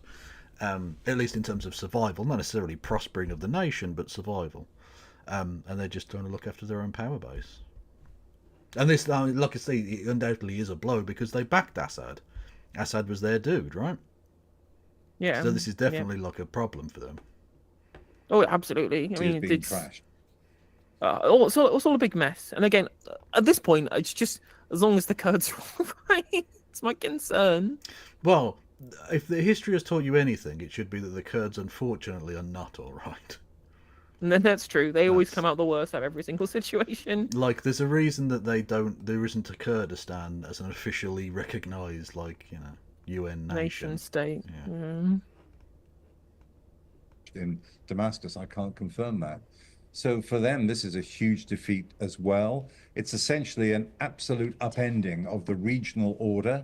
The balance of power anyway in the region has been in flux. And so, we're going to hear an awful lot out of Syria in the next month or two, believe you me. Jeremy, thank you so much indeed for joining us by the wonders of modern technology on the move on your journey to try to get into Syria. But thanks so much for being with us and helping us. Yeah, true. Newfangled video calling. Yeah, exactly. Yeah, true.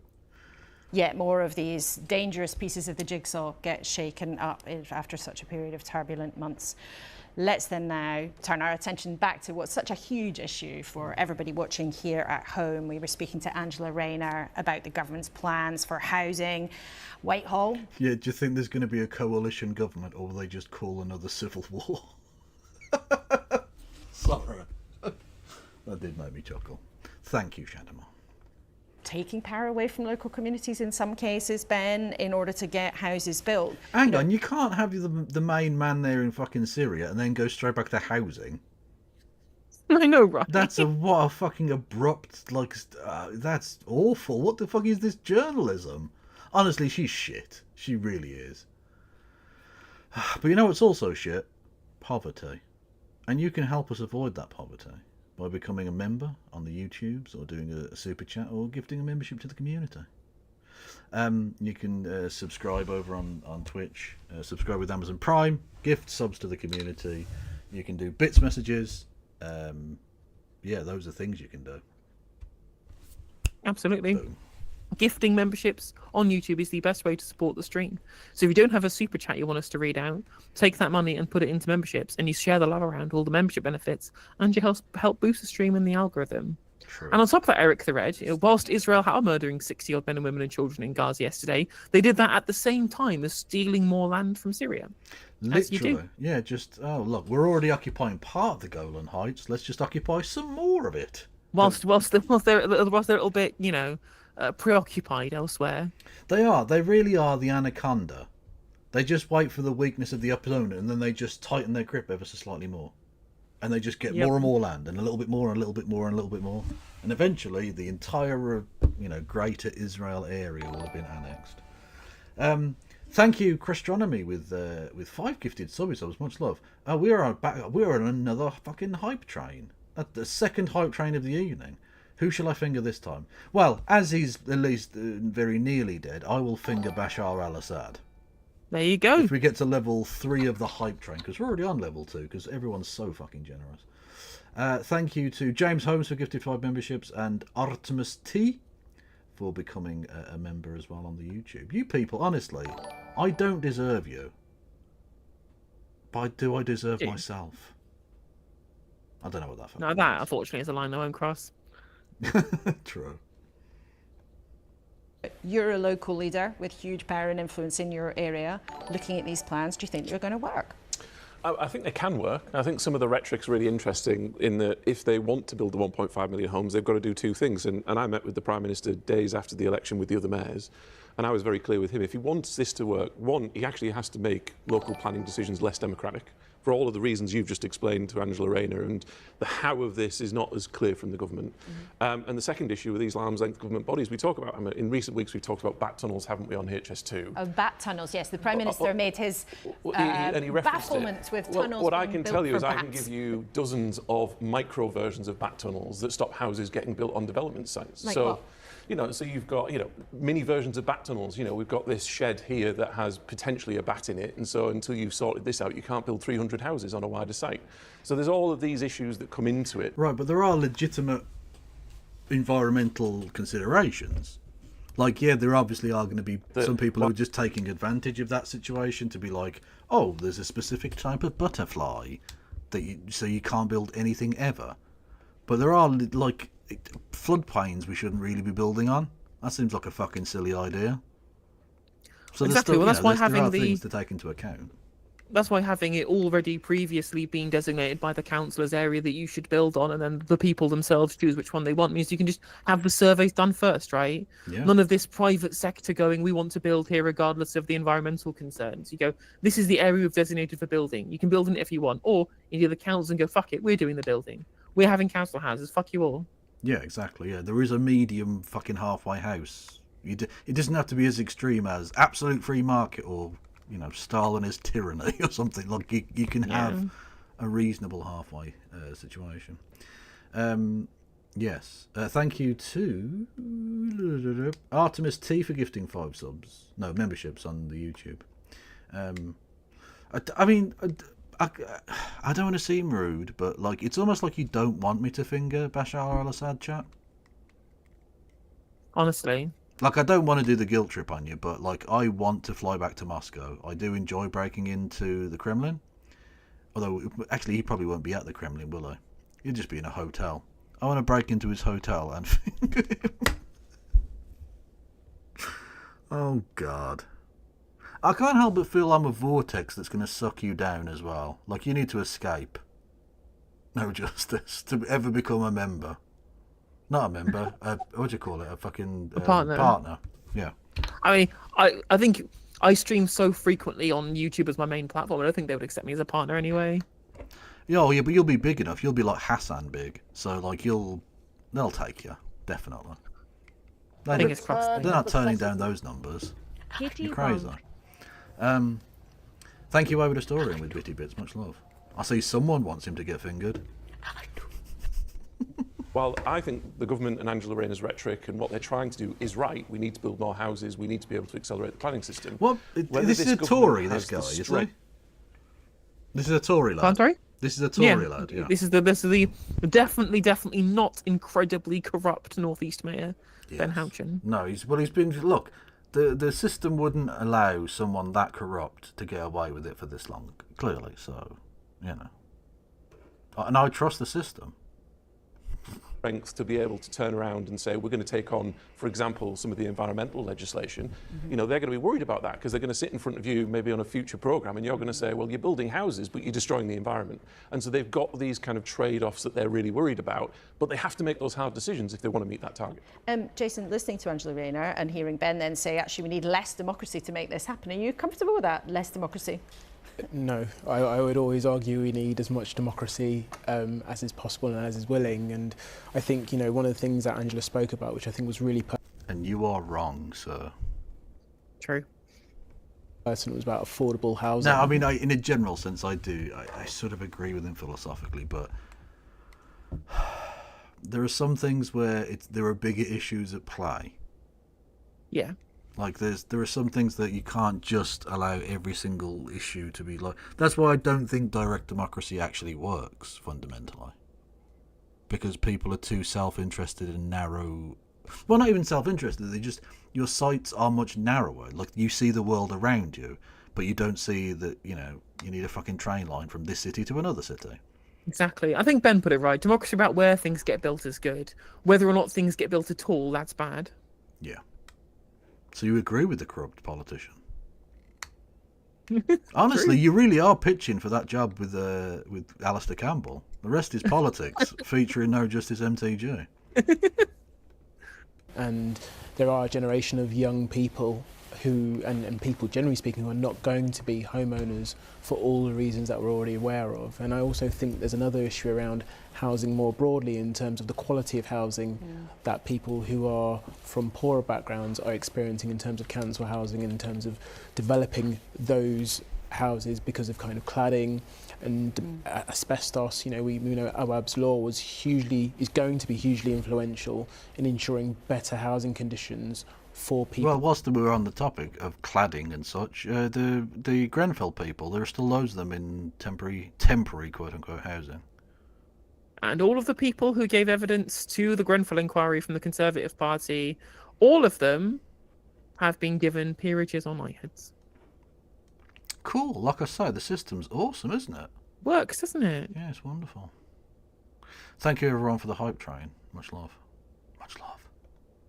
People, particularly from poorer backgrounds. What's the answer, though, if you're uncomfortable about them taking some power away from local communities in order to get stuff built?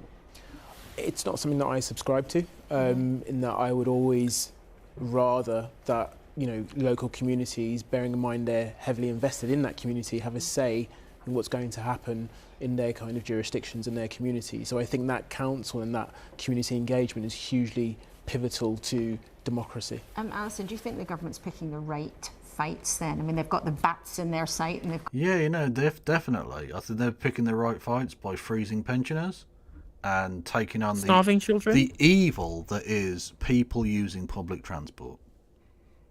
They need to be... For too long, the bus riders have had it far too good.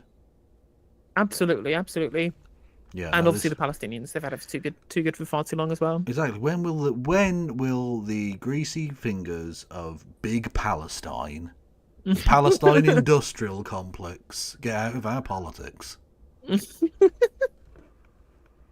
Got local councillors in their sights. Keir Starmer making the right choices. I think this fight has to be fought because for every person that's concerned about bats or whatever, you've got huge numbers of people who are very, very concerned that their children or their grandchildren are never ever going to get home. And I think so there's the actual importance of getting... Are they concerned with their kids getting homes or not? Are they more concerned with their housing equity situation? Yeah. I mean, their rhetoric might be the former, but their voting patterns certainly make it the latter. Yeah. In a home, somewhere you can bring up family and you can sort of feel secure. And then there's the broader point about people feeling that they've got a place in a community, which is absolutely essential, really, I think, to sort of well-functioning politics and sort of that sense of... Yeah, I do hope the bat thing doesn't catch on, because they'll just be like, well, let's kill the bats. Fuck them. Like, is that going to be the new political strategy? We need to kill bats. Stop the bats! Stop the bats! It was frustrating in that a load of right-wingers, right, a load of Thatcherite types, and to be fair, they support HS2 as much as I do, which seems fair, but they got mad at the bat tunnel because they thought it was environmentalists getting in the way. They thought it was the pesky environmentalists wanting bats to be protected who were stopping HS2. I'm like, no, this isn't actual genuine environmentalism here. What this is people from the area trying to put up as much of a gigantic roadblock at the construction by finding any old shit that they can use to delay the progress of HS2. And they used bats as a convenient way to do that. There wasn't sincere environmentalism or conservationism. This was just NIMBYs finding an excuse, because they literally did this. There was a post I saw on a Reddit. I saw a post on Reddit. I don't forget which group it was. It might have been the UK Reddit, saying there's a overgrown golf course behind my house. Would it be illegal for me to plant Japanese knotweed to block the fact that there is a developer wanting to build in it? I like the fact that it's an overgrown golf course. And like at the time when overgrown golf courses, people are genuinely considering ecocide, which is what planting Japanese knotweed is. That is ecocide. It's one of the most invasive species in the country in terms of plants. Specifically potentially ruining other people's gardens as well, and this abandoned golf course, and potentially large amounts of the local ecology broadly, just because they don't want houses built nearby. Yeah. Like these people will find any old shit. Zakap, I love you, and everyone should go and follow you. But in terms of my Twitch profile and bio, maybe putting me on a list, I did just change my social media profile picture to that. So, you know, do I give a fuck? Is the answer. Belonging, which is a real concern, I think. But then some people pointed out this week that in amongst Keir Starmer's pledges there was no mention then of migration, and there are people, partly because of housing, partly because of change they see in their communities, feel very uneasy about levels of immigration. The Prime Minister himself has said it's far too high, but yet he didn't pick that as one of his 6 milestones this week. Yeah, I think that was perhaps a mistake, because I think it is. He cannot pretend that that is a conversation that is not happening in every pub, every workplace in the country. And I think to have sort of swerved it slightly was a mistake, because it looks like he's frightened of it, and it would appear that there is a lot of work being done. So why not come out, own it, and say, okay, this is the ambition, this is the intention, and then at least we can have that conversation about migration rather than pretending it's something that we don't want to talk about. Ben, what do you make of that? I mean, I think politically it is a mistake, because there is that conversation going on. Recent polls show that it is the #1 issue concerning people, and there's also a bigger political issue here, that if Keir Starmer wants to ignore this and the government want to ignore it, guess who's going to step into that piece? People like Nigel Farage and Reform, who are then going to try and define that issue. And I think as a Prime Minister, something as important as migration that's bothering people, you really need to get hold of, create the narrative, tell people what you're trying to do, how you're going to do it, otherwise somebody else will fill that void. Where's your own party then? It's interesting you say it'll be Nigel Farage that'll step in and scoop up the votes on it. Well, I'm hoping that the Conservative Party under Thank you for the donation, Lord Freetus, but that was the weirdest message. I don't know what the fuck any of it meant. Thank you. I mean, bad not. We'll start to Pause one sec. Interestingly, this literally just came across my Twitter feed. It's a really interesting graphic from YouGov looking at how people who voted a certain way at the last election are changing their voting patterns in their current polling. Everyone keeps talking about like the Nigel Farage taking all the votes from people, right? It's actually not that true. So they've got this little graph here, but I'm showing it on my screen here, but to appreciate it for you, Kev. Yeah. It's showing that Labour's like absolute tanking in support isn't loads of people drifting away from Labour and joining Reform, even though that's some amount of people that are doing that. The vast majority of these people are just not going to vote. Yeah, so they just change themselves from, oh, I voted Labour for change, to I'm completely disillusioned with the concept of democracy, which is wild. Like, as many Labour voters, or as many people who voted Labour at the last election, are defecting to the Green Party as are defecting to Reform. Yeah, exactly. Yeah, and the media bigging up this nonsense of like, oh, why are Reform doing so well with the youth vote? They're not. They're just fucking not. That's a lie. If you look at the numbers, they're in like 4th. It's the Green Party are ahead of them amongst people 18 to 30, is it, or something? Yeah. Like they're not hoovering up those young votes. It's still like just blue rinse Tory wankers and fascists. I mean, there's a slight uptick of people in the young demographics, right? It's not like nobody, but the reason why Reform UK's numbers are increasing is... But they're not polling very differently than how the Tories were in that demographic 15 years ago. I mean, I guess that's probably right, and no bigger than that was. I mean, in 2017, like, more young people voted Tory in 2017 when Labour got 40% of the vote than voted Tory in 2024 when Labour got 30% of the vote. Yeah, exactly. So, it's not exactly some precipitous, growth. It's actually a loss in votes for the Tories over that time period, despite everything. But what's interesting is that the reason why Reform UK look like they're doing as well as they are in current polling numbers is because don't knows won't votes get discarded, and Reform UK voters, as the insurgent party, are definitely committed to voting in a way that the casual or I guess I'll vote Labour for Change people who are now disillusioned with the government are just dropping out of the system entirely. Yeah. In that shrunken electorate, Reform UK's numbers are still holding up, whereas everybody else is kind of crashing. Hence why the Greens are gaining votes too. Yeah. Although Reform UK are hoovering up some of the people who didn't vote at the last election as well. That was also a thing that's happening. I think so, yeah. I think people who are genuinely fed up are just looking for any fucking option at this point, yeah. Exactly. So I think what's a big likely thing is that we'll see the Reform UK are doing the correct thing, which you should be politically doing at times of disillusionment, which is trying to engage non-voters. Like, we at the Greens should be doing this too. Yeah. Absolutely they should, yeah. To create these narratives, and my concern has always been with the Conservative Party that we end up going off into our own little bubble for 6 months or a year or two while we try and figure it out. And we do the same thing on the centre right. You've got Keir Starmer not wanting to talk about migration. You've got us in the Conservative Party trying. Motherfucker, you've literally just had a fucking 3-month-long leadership contest of navel-gazing right-wing wankery. What are you talking about? Oh, it'd be a shame if we did the thing we just did. What? You did that. We all saw you do that. Well, no one saw, no one cared. But I saw, because I'm a geek who watched it. Trying to figure out what we're about, and there's a huge void of conversation in the middle, and it feels to me, if we're not careful, Reform are going to fill that and define that issue when actually there are sensible conversations to be had on both sides. Do you think Kemi Badenoch's been too quiet? And hang on, is he suggesting that Farage is the centre ground? Yeah, between, I don't know. I don't know, but I think he might be an idiot.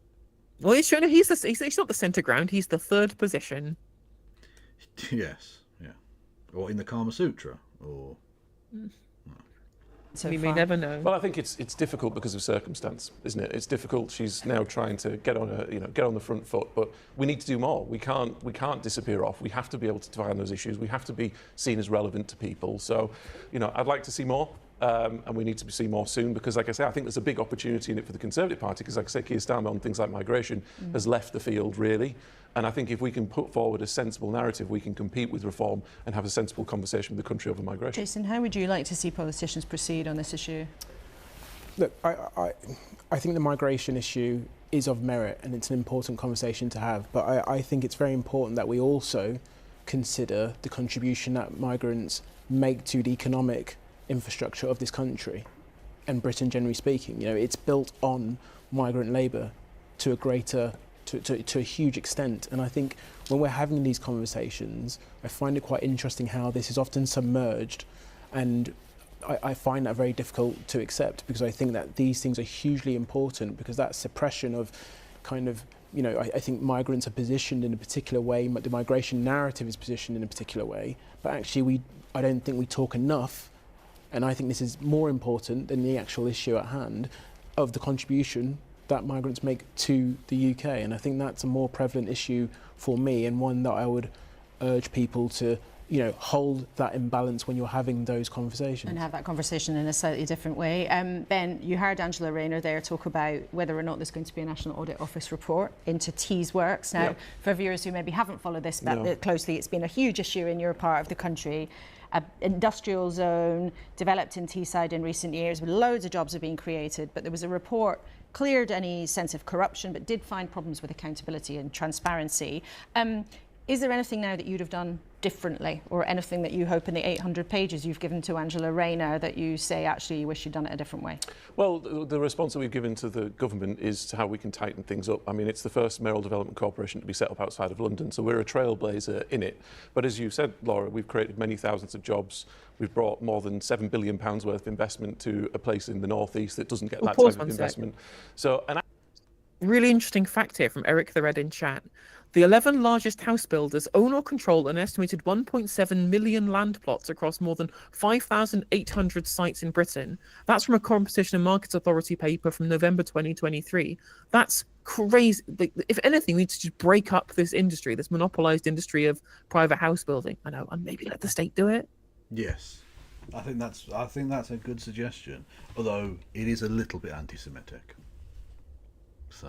Quite so. But I mean, this is why I think that previous kind of floated plans from Labour towards weaponising compulsory purchase orders, not necessarily on grounds that they might actually do the thing and actually build on it, which I think they should be doing. But regardless, the threat of a CPO might force these people to actually build on these land plots they own and aren't developing on. These are land banking, because the land's value is only going up, right? Yeah, exactly. Yeah, well, literally say to them, look, and you can do this sort of in private if you wanted to, and just say, look, you've got 2 years. Either you start fucking building on these plots, or we'll take them. But that's what it has to be at this point. Look, I mean, on a personal level, I'd just fucking take them anyway. Fuck them, the cunts. But I realise that the government want to do a capitalism because they're wankers. So just say to them, look, you have to build on this, otherwise we're taking it and we're fucking building on it. And quickly see how quickly he gets CEO'd, shall we say? In Minecraft. They would assassinate him, is what I'm suggesting. Interestingly, two things. One, this government have actually been engaging with us on how have we done it. They're actually saying to us, how have you moved so quickly? How have you created these jobs? With the Labour Party So, well, at the minute, they're trying to learn lessons from us and what we've done on that site about how do you build the energy infrastructure? How have you dealt with things like planning? How have you managed to move so quickly? And also, there's also the bigger point, right? It was all about the politics of the mayoral election, which was the prelude to the general election. And I tell you what, the most important thing to me is the public. And I was elected with the third highest share of the vote of any mayor in the country. And I think that is a judgment on the success of that project. So nothing you've done differently, even though some people look at it and say, hang on, how come some wealthy businessmen have ended up owning the vast majority of the site? Well, if we had a couple of hours, we could go into it, Laura. But if you said to me, you can spend £500 million worth of public money, secure 10,000 jobs and £7 billion worth of private investment, that's a great investment every single day of the week. OK, well, all three of you, thank you very much. We'll be with you at the end of the programme. Well, the Conservatives know, from their part, building houses isn't easy. They tried for more than 10 years in government and never hit their targets. Buying and renting homes became harder and more expensive as the years ticked by and as building targets came and went. And they ditched changes to the planning system when some of the arguments got a bit tricky. Well, Richard Fuller is part of Kemi Badenoch's new team and he's with us now. Random wanker, never heard of him. Who the fuck is this creature? I mean, every kind of Conservative front bencher seems to be the case because all of the high-profile MPs lost their seats. Exactly. It's quite funny. It's just a random collection of mutants. Absolutely. It was also quite a thorough roast by Laura Koonsberg of the Tories. It was pretty good, Weird. actually. Yeah. A sudden. When they realised they couldn't do it, they just thought, "Fuck it, well, we'll be a big bag of shit instead." Okay, cool. Yeah. A sudden outbreak of journalism has taken place on the Laura Koonsberg show today because it's true. Like they literally had a central change in planning policy as part of their 2019 manifesto, and it just never fucking happens, right? Yeah. Unlike the Labour Party, who promised absolutely nothing and haven't delivered on it, the Tory Party actually promised loads of things and then decided actually Theresa Villiers' constituents who don't want their house prices to go down are far more important than tens of millions of young everyone people else who don't own homes. Yeah, like exactly. It literally is. It's like it's 50,000 people in the home counties, and then a select few who still can afford to buy big houses and rent. You know, the landlord class cunts of the rest of the country are the only ones who get to say anything. It's in terms of government policy. They've been pandered to relentlessly for the last 50 fucking years. Or 40 years, whatever. Let's start then with housing and planning. Are you happy that Labour's now picking this up and they're going to sweep all the NIMBYs aside? Well, they're sort of moving with the targets we have. It was hard, as you rightly said, under the last government, though we did... I'm sorry, is this the poshest man ever? Did you hear it? I mean... Okay, I mean, he's a Tory, so, like, it's not that, but he's posher than even your average Tory. It's true, like, he seems as posh as, like, Michael Heseltine.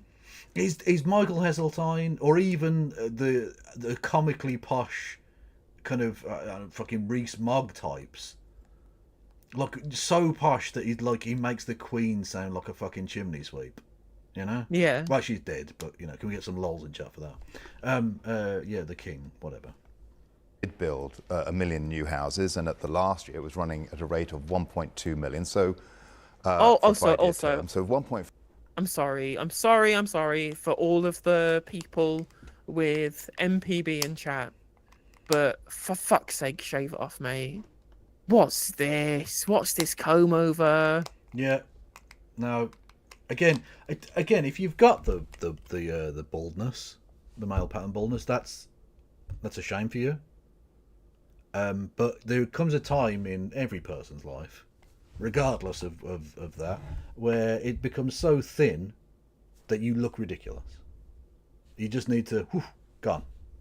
No, what if he was a bald man, especially a bald man with a strong piece of beard work going on, that's fine. He'd look absolutely wonderful.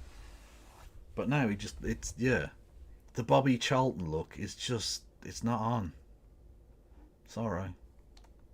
5 is a reasonable target, but what we also learned was if you want to achieve that, you've got to bring the people with you, and unfortunately Labour seem to be saying that Angela knows best and local people can be ignored.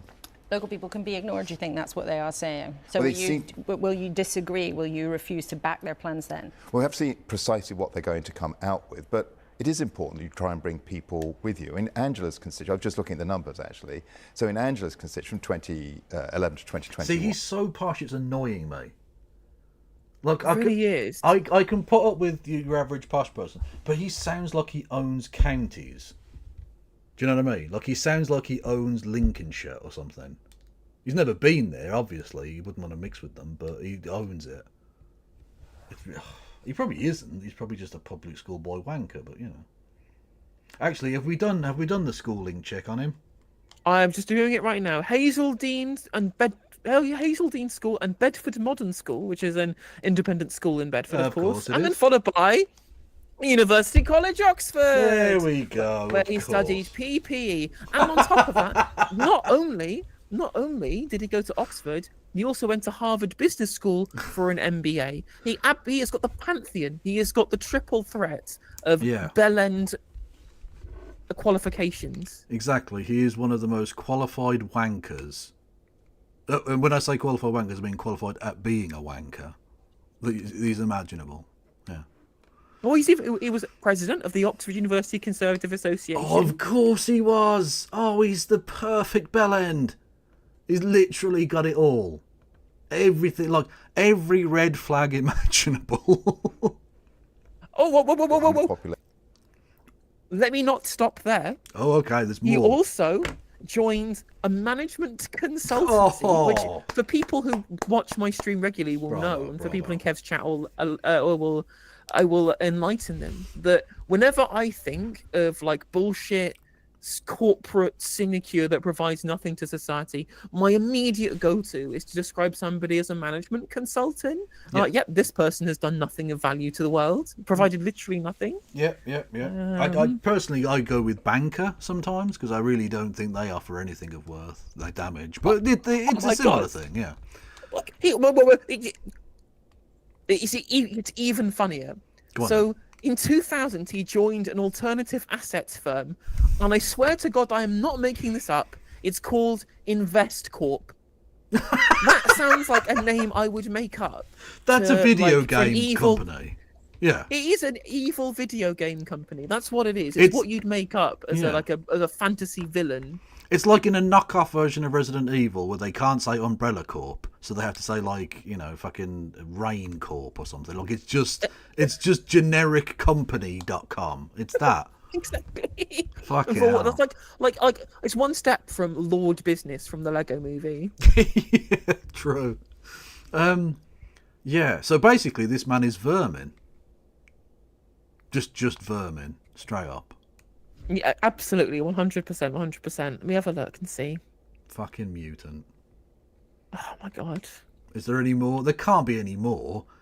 He's not even, well, I mean, I suppose he's sort of old, but he's not literally the age of Michael Heseltine. How much more wankery can he possibly have fitted into one life? I memean, he supported Brexit.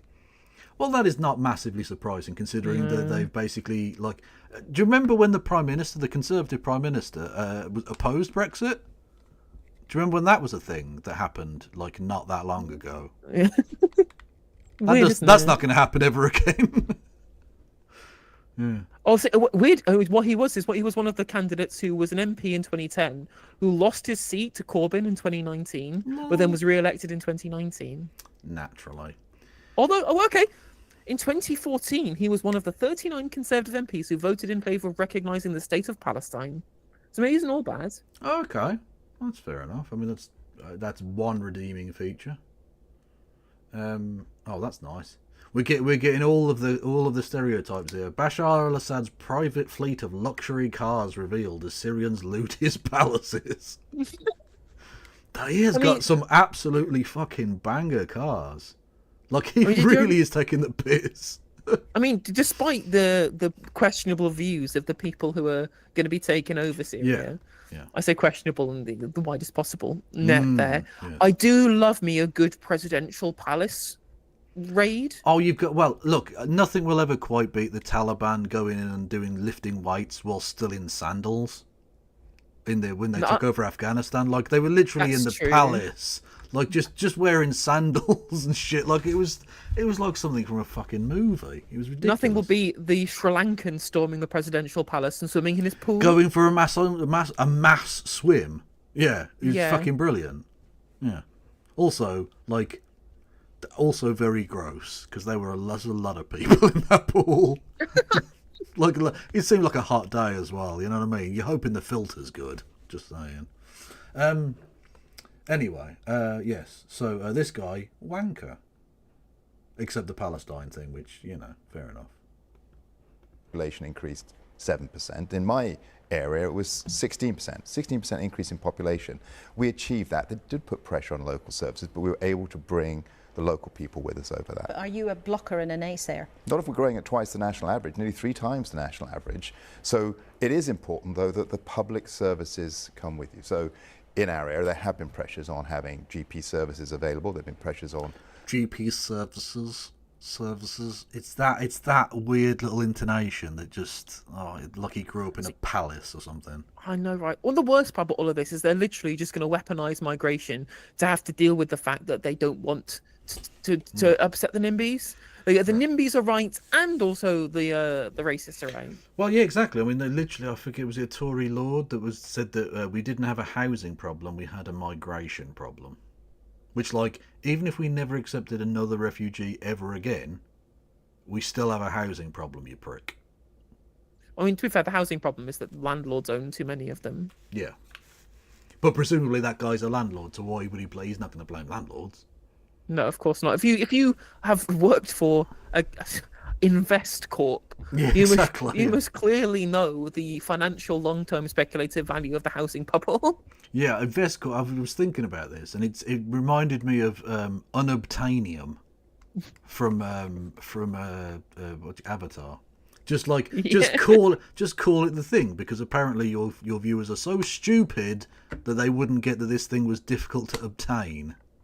I mean, it probably was like their working title during their first business meetings, and then just never got changed. Yeah, they were like, "Oh, that's a good idea," and everyone just sort of agreed because they didn't want to stand up to the director or whatever.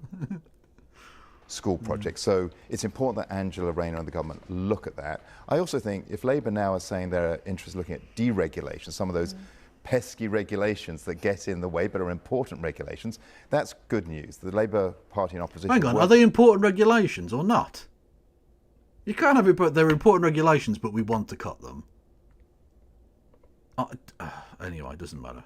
Just prepared to do that. Again, it's just nonsense, because again, it's just the same as Labour. They don't want to upset everybody, and they want to make everyone happy. No. I'm sorry. All the political parties just have to, at some point, say NIMBYs can fuck off. Like, they just have to do it.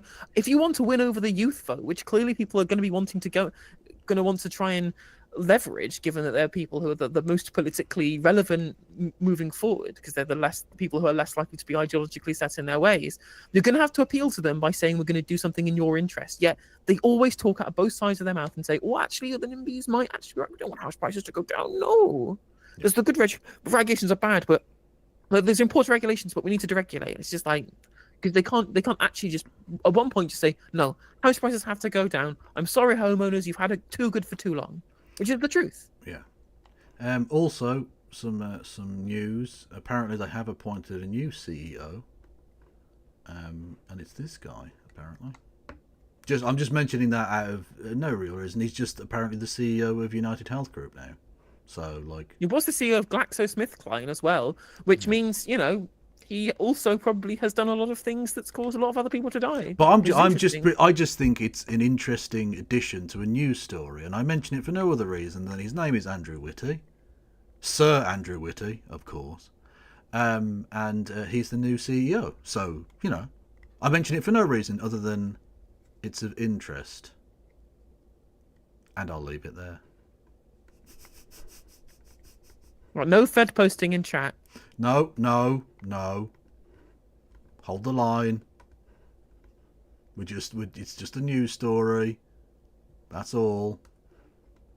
Just a news story. We've heard about those arms length bodies. That's all publicly available information. Just saying. This morning, do we look at those and see what can be done to deregulate the way that the planning is done? What did you, though, get wrong, you think? I mean, what did you learn from trying to do this over the years as a government and not getting it right? So I think a couple of things. One, about the regulations, that we love our countryside, we love our natural areas, we want to protect things, and we should. But I think we have allowed arm's length bodies to do more, perhaps, than what was legitimate in the regulations. And second of all, ideas like new towns, which again, Angela Rayner didn't speak about those today. That's an interesting concept. It was done after World War II. There's opportunities to do that, and perhaps that gets over the issue of the shortages of people to get these. But the thing is, we needed to build lots of stuff after the war to deal with the fact that the Luftwaffe had flattened a lot of our cities and infrastructure. Is there something that's happened in recent times that's done similar damage that we need to alleviate? And are those people similar? Could we say that ethically they've done more damage than the German Air Force did? Perhaps. Well, we could possibly surmise as such. These things done, you put in one area. But there were so many times, though, when Conservative politicians sat on programmes like this and said, oh, well, we'll have a bonfire of the Quangos, we'll get rid of lots of unnecessary regulation. And then you're now saying, well, actually, you paid too much to it, there was too much protection of the countryside. Well, that's a fair criticism. We did get things wrong when we were in government, and we perhaps should have been more assertive on those regulatory bodies, seeing if they were doing their remit, seeing if they were doing more than their remit. We tried, and we didn't do as much as we should have done. And do you think Kemi Badenoch... And it's amazing to me, like the whole conversation being about, oh, it's about the regulatory remit. No, it's massive conglomerates, land banking. They've got so much of the fucking land that we could and should have already been building on, but land price goes up and up. And also on top of that, the Conservative Party as an entity doesn't believe the state should build anything. Yeah, exactly. They could have spent all of this time. They could have spent all of this time when interest rates were literally nothing from 2010 until 2020. They had so much time when there was essentially free money on offer for the government to be able to build assets using state money that would then generate future money for the state. And they just didn't do it because they didn't want to. For no other reason that they just didn't want to do it. Yeah. It was interesting. We just heard from Ben Houchen. He wants to see more from her. He's worried that there's a vacuum that Reform's just going to walk right into because she's not saying very much. Well, I think Kemi is saying things, but when it comes to the way in which we deliver service to people, one of the biggest things I hear from my constituents is they think that the government really isn't under their control. Decisions and actions are happening to them. They feel powerless about that, and that's why her focus is on how can we rewire the state to give people more sense of control. But issues such as immigration, issues such as housing, yes, there is a need for us to start talking about what direction we're going to take the country in. So there is a need for you to... Oh yeah, we've barely been talking about immigration ever. No, exactly. Finally someone's saying something. It's a conversation the political class just refuse to talk about. They're scared of touching it. Which is interesting considering I've heard nothing but that for fucking years. You literally since 2005, I swear, that's all the conversation's been. Yep. To start talking about it. When are we going to hear some more brass tacks about the kinds of actual concrete things Kemi Badenoch might want to do? Well, I think we're hearing about some of the things in terms of what the Labour Party have proposed in government. Our job is to hold them at the moment to account. We need to talk about issues that people worry about, but I don't think that's the same as saying we have to now say what exactly the government we would do if we were in government in 5 years' time. In terms of the fast-moving events in Syria, Richard, I just wonder what your response is. The government has welcomed, Angela Rayner said they welcomed the fall of Assad, but clearly now there is What? Hang a calls minute. for their... Fall of Assad? What's that for fall of Assad? So I must have missed that, Jeff. Did he fall over? I hope he hasn't cracked a hip. That would be terrible. He's an old man. Honestly, at this time of year with the ice, it's a nightmare. To be a political solution for moving forward. We've just heard from Jeremy Bowen that the watchword perhaps is massive uncertainty. Yes. What would you say to the events that we've seen in the last 2 days? Well, I don't think anyone will shed a tear that the man who allowed his troops to use chemical weapons on children is gone. And Benjamin Netanyahu's gone. What? Exactly. Oh, fuck. I'm so... that is music to my ears. The man who uses chemical weapons on children is gone. Oh, crazy. The guy who's literally been using white phosphorus on civilian areas. Literally. Although, what I will say is I want to apologise to Richard Fuller, because now that he's bent down slightly, it looks like... Actually, does he have more hair? I don't know. I thought he had more hair, but then I realised there's a little bit of bald patch up the top as well. I don't know whether that's just thinning or whether it's genuinely a comb over. Either way, I apologise for... Because I thought that little wisp at the top there was all of the comb over, because it was obscuring the remainder of what could potentially be a comb over. I don't know. Either way, Tory Pelland is a knob. Yeah. Yeah. Your correspondent was right. It's an incredibly uncertain situation. Syrian people have suffered bombings and shellings for more than a decade now. And this situation looks like it's going to get more complicated in the near term than clearer for people. Okay, well, Richard Fuller, it's great to have you with us in the studio for the first time. Thank you very much, and for joining us, the Shadow Chief Secretary to the Treasury, part of Kemi Begnot's team. Thank you very much indeed. Well, remember, you can always let us know what you think about what we've been saying to you, but let's go back to our panel for the last few minutes of what's been a very busy programme. We'll be talking about all sorts of things at home and abroad, but we're going to turn our attention to something slightly different at the end of the programme, because you won't have missed the amazing events in Paris. Something lovely to talk about. Don't give a fuck. No offence, don't care. It's 20 to 10, and that is not on my list of concerns. It is 20 to midnight. You said 20 to 10. Oh, did I? Sorry, you did. 20 to 12. That's what I don't want you to think like, oh, I've got time, because you haven't. No, I really don't. It's a lot later than that. Yes. Yes. That was painful and shit. As always. As always, yeah. Absolutely. Show Helen the pictures of Assad with a big arse. No. No, I will not do that. But anyway, thank you, everybody. And thank you for keeping it real. Bashar al-Assad. Exactly. Anyway, right. Thank you, everyone, for giving me money. Not Monopoly money, because, again... I got plenty of that. Yeah, join me tomorrow with maybe Christy. I think, I'm not sure. And what are you streaming tomorrow?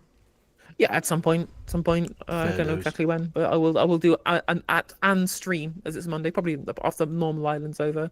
Actually, I'll be on Normal Island. I'm hosting Normal Island, so it'll be after that finishes. Yeah, fair enough then. Fair dues. Okay, everyone go and follow No Justice MTG on the various platforms. Everyone go follow KF Logo 175 on Twitch, and not KF Logo 175 on X, the Everything app, which is its full name apparently. Yes. Or otherwise known as Twitter, the actual name of the thing, because it's not called X. No, it's not called that, and it never will be called that. It is the one case of dead naming I absolutely support. Likewise. Who should we send people over to? Jason Society? I was looking through a bunch of people who were live, and they're all just gaming, whereas it looks like Jason's actually doing politics content. I'm okay with that. No worries. Have you been on their Stonercast? No. No. You should. Well, actually, I don't know. Maybe you don't smoke, which is fine. I don't at all. I'm very straight edge, apart from, all of the sex, which I clearly am having every day. Lots of sex. Yeah, clearly. So you're straight edge. You're straight edge, but you're gay as fuck. So. Anyway, welcome. Thank you everyone for tuning in as always. Thank you for your money, and I appreciate it. And free Palestine. Indeed. Pippity pip. Goodbye.